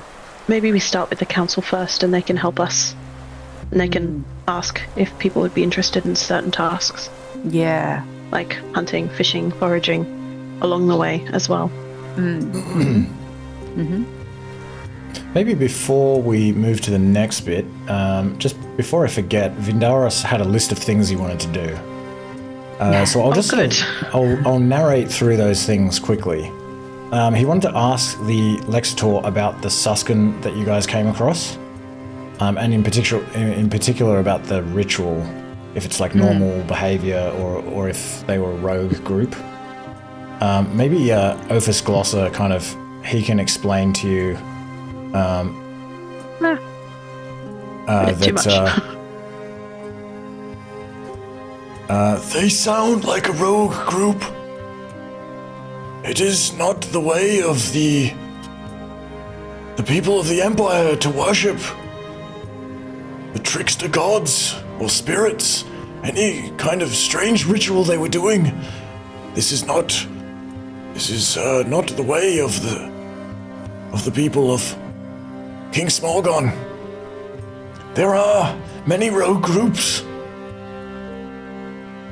It is also entirely legal for the Suskin to consume other sentient beings they find, providing those beings are not from communities that are protected by Smorgon's decree. It sounds to me like a rogue group. And I can't really tell you anything about the ritual. But it sounds like nasty work. Should we encounter these groups again? How should we approach the situation? I would not get involved. The Emperor would not take kindly to the slaying of Suskin, even if they are behaving in this manner. worshipping deities and such.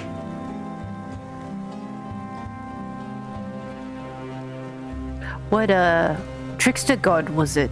Do they worship? All gods. Oh. All gods are considered to be tricksters. Oh.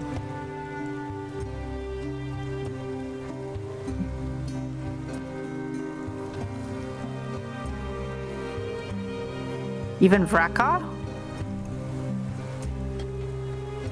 Yeah, so he explains. It is only nature itself that is supreme.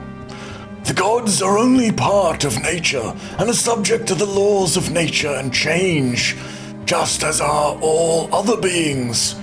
So we do not revere the gods.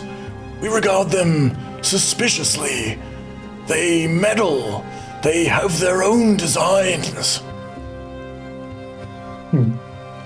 That makes a lot of sense to me.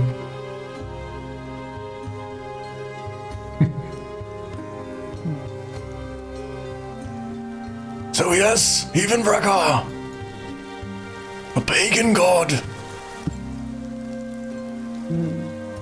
It is not illegal to worship such beings. Unless they are Ulven or Heron deities, or Mustian deities. Sorry, what's Mustian again? What creature is that? The Badger folk. Ah, I see.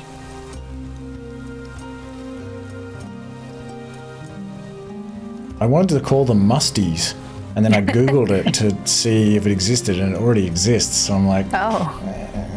What is it? it's badger folk, Oh. because I think like it's like the family or the order or something is the super family is Mustaloidia, Ah, okay. or the family as well is Mustelidae. Anyway, I'm learning today. I didn't want to rip him off, whoever it was. I can't remember where I saw it.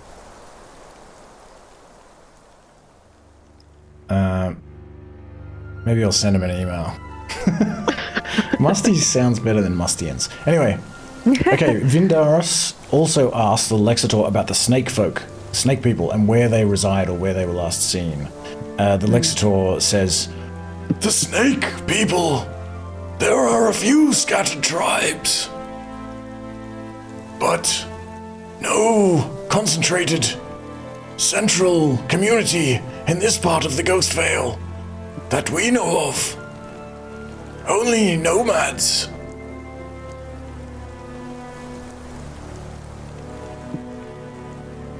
So if we were to look for them, is there a general area we can go? Perhaps you could mark it on this map. There is no general area. The snake people are, as I said, not concentrated in any particular location. So not even like a 5 kilometer square radius type area, or a few of them perhaps. Just a general portion of the map we could check, maybe. No, I'm afraid not. Worth a try. There are many tribal groups of different peoples hiding and living in the Ghost Vale and in South Caledon, West Caledon. We have not documented them all, so no, I cannot help you. Have you perhaps heard of any groups talking about Zuzesu? Any of these snake people? he kind of thinks for a moment. Zuzesu. Yes. It brings something to mind from my history lessons. A devil of some kind, yes. But no. I only know of this creature from fragments of historical records. Why do you ask? Oh, no reason. We just heard tell of a group that was worshipping him.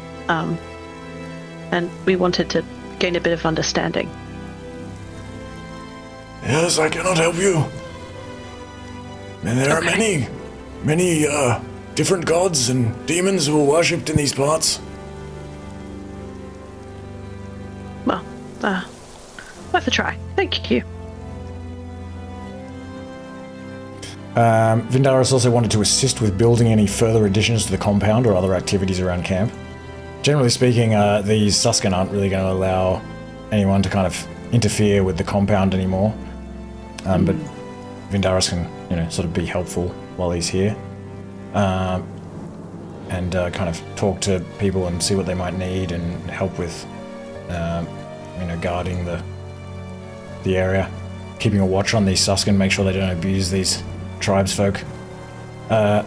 He also wanted to have a drink with Pache and Brond. And Bron. I love that. So Pache had did he get ingredients to make some ale, maybe from Verdelade? Yeah, I think that's what we said. So you can well, actually, maybe before he does that, he probably wants to go and speak to Hembe. We'll come up here, speak to Hembe and Ivan, and he tells them of your travels and the confrontation with Zuzesu, and that he's trying to track it down while it's weakened. And Hembe, I'll just say, just to kind of keep this quick, seeing as Angelo isn't here, Vindaris and Hembe sort of go into this tent and they perform another ritual. And, the whole place goes black briefly, and everyone... Maybe Demetria Krona is like, "What is going on? Stop this at once!" It's harmless. Ivan's like, what could be going on? Must be a very large cloud above. Who knows? It's nature expressing its displeasure about something.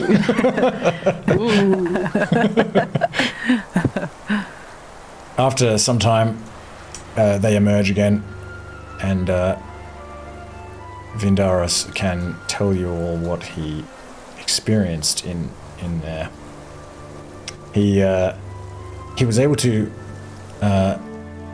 Hembe did this ritual, and Vindaris was able to communicate once again with Vrakar, or the sort of strange black humanoid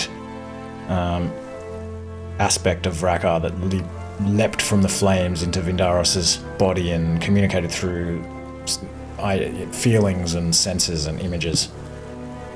And Vindaris tells you that he gets the sense that Vrakar is no longer able to sense the location of Zuzesu. Zuzesu appears to be hidden from him. Some power, some magical blockage is preventing him from tracking him.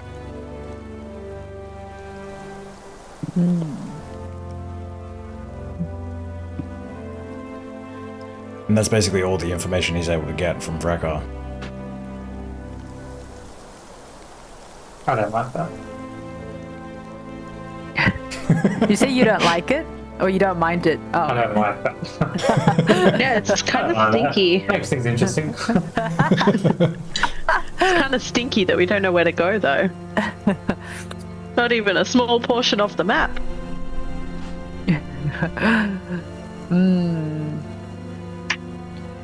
I mean, fire that is pretty powerful. So Vindaris doesn't get any sort of feeling either about where we might go, I'm assuming. Doesn't feel that pull that he did before.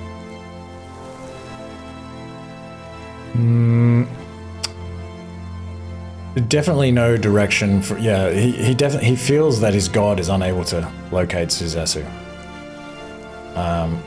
And perhaps that's something greater, something more evil. Perhaps a demon is concealing the location of Zuzesu. Ooh. Yeah.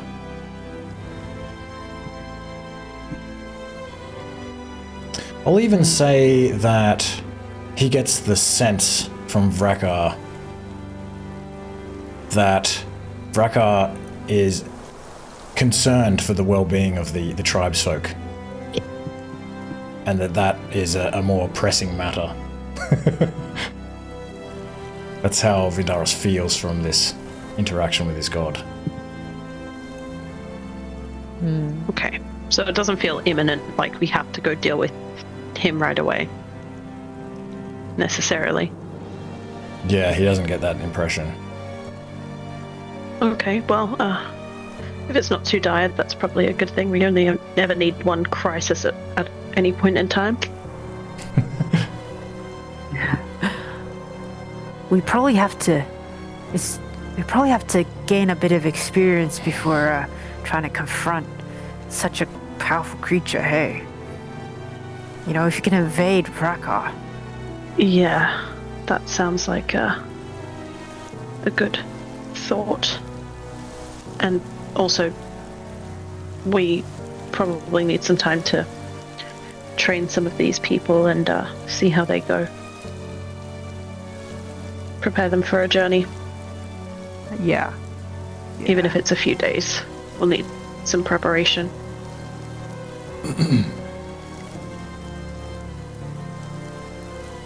Perhaps we should try and gather the council, unless there's something else you need to do right away, Vindaris. Vindaris just wants to have a drink with Pache and Brond. Alright, let's do that after we have the council meeting. We should probably be sober for that one. And that's coming from me. Okay. Should we go to Wakalia's? Yeah, maybe Yeah. over the rest of them. All right. Yeah, I think we should find a quiet space where we can gather. The prison. Lock ourselves in. That's like the criminals we are. Well, maybe if you want to come in here and sort of gather all the council members together for a meeting in here, maybe we'll end the session there and we'll start with the council meeting next week. Yeah, Sweet. good idea.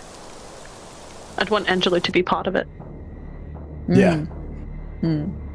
Oh, actually, really quick before we finish up, we've had 2 days of language learning. Should I be adding that to Vindaris's character sheet? Oh, yeah. While I've got it open? Yeah, if you can do that easily, that'd be good. Thank you. Yeah, I can do that. It's down to 20. And I gave him a long rest just so he could recover his lay on hands. Okay. So the numbers are all up to date and everything. Sweet. All right. I will actually give everyone XP afterwards. I got to work it out. So. Yeah, but it's. Anything is like you've probably leveled.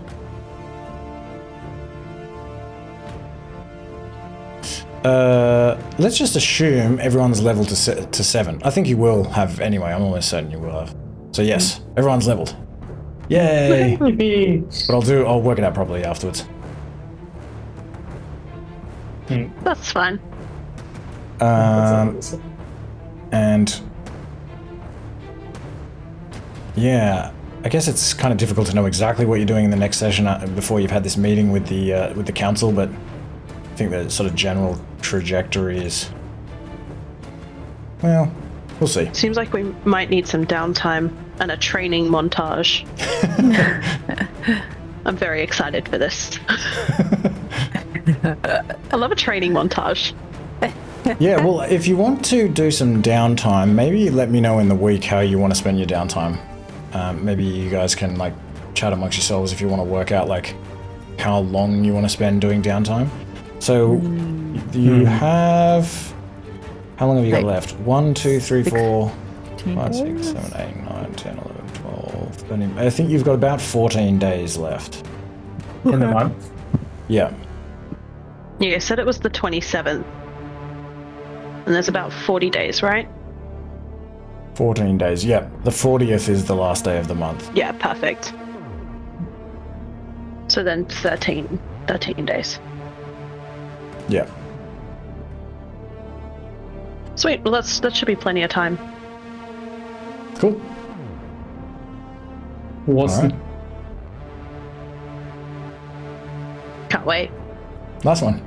Thanks for playing, So everyone. exciting. Sorry if I was a bit slow. I'm still recovering from New Year's. No, But hopefully I'll be a little bit... Not at all. Didn't notice anything. I might still be Yeah, drunk, thank I'm you. not sure. Now I gotta have a hangover week and then I'll be good. That's the way to be in the new year. That's just how it works, isn't it? I say this as someone who hardly drinks, who makes their D&D drinking. character very, very, very alcoholic.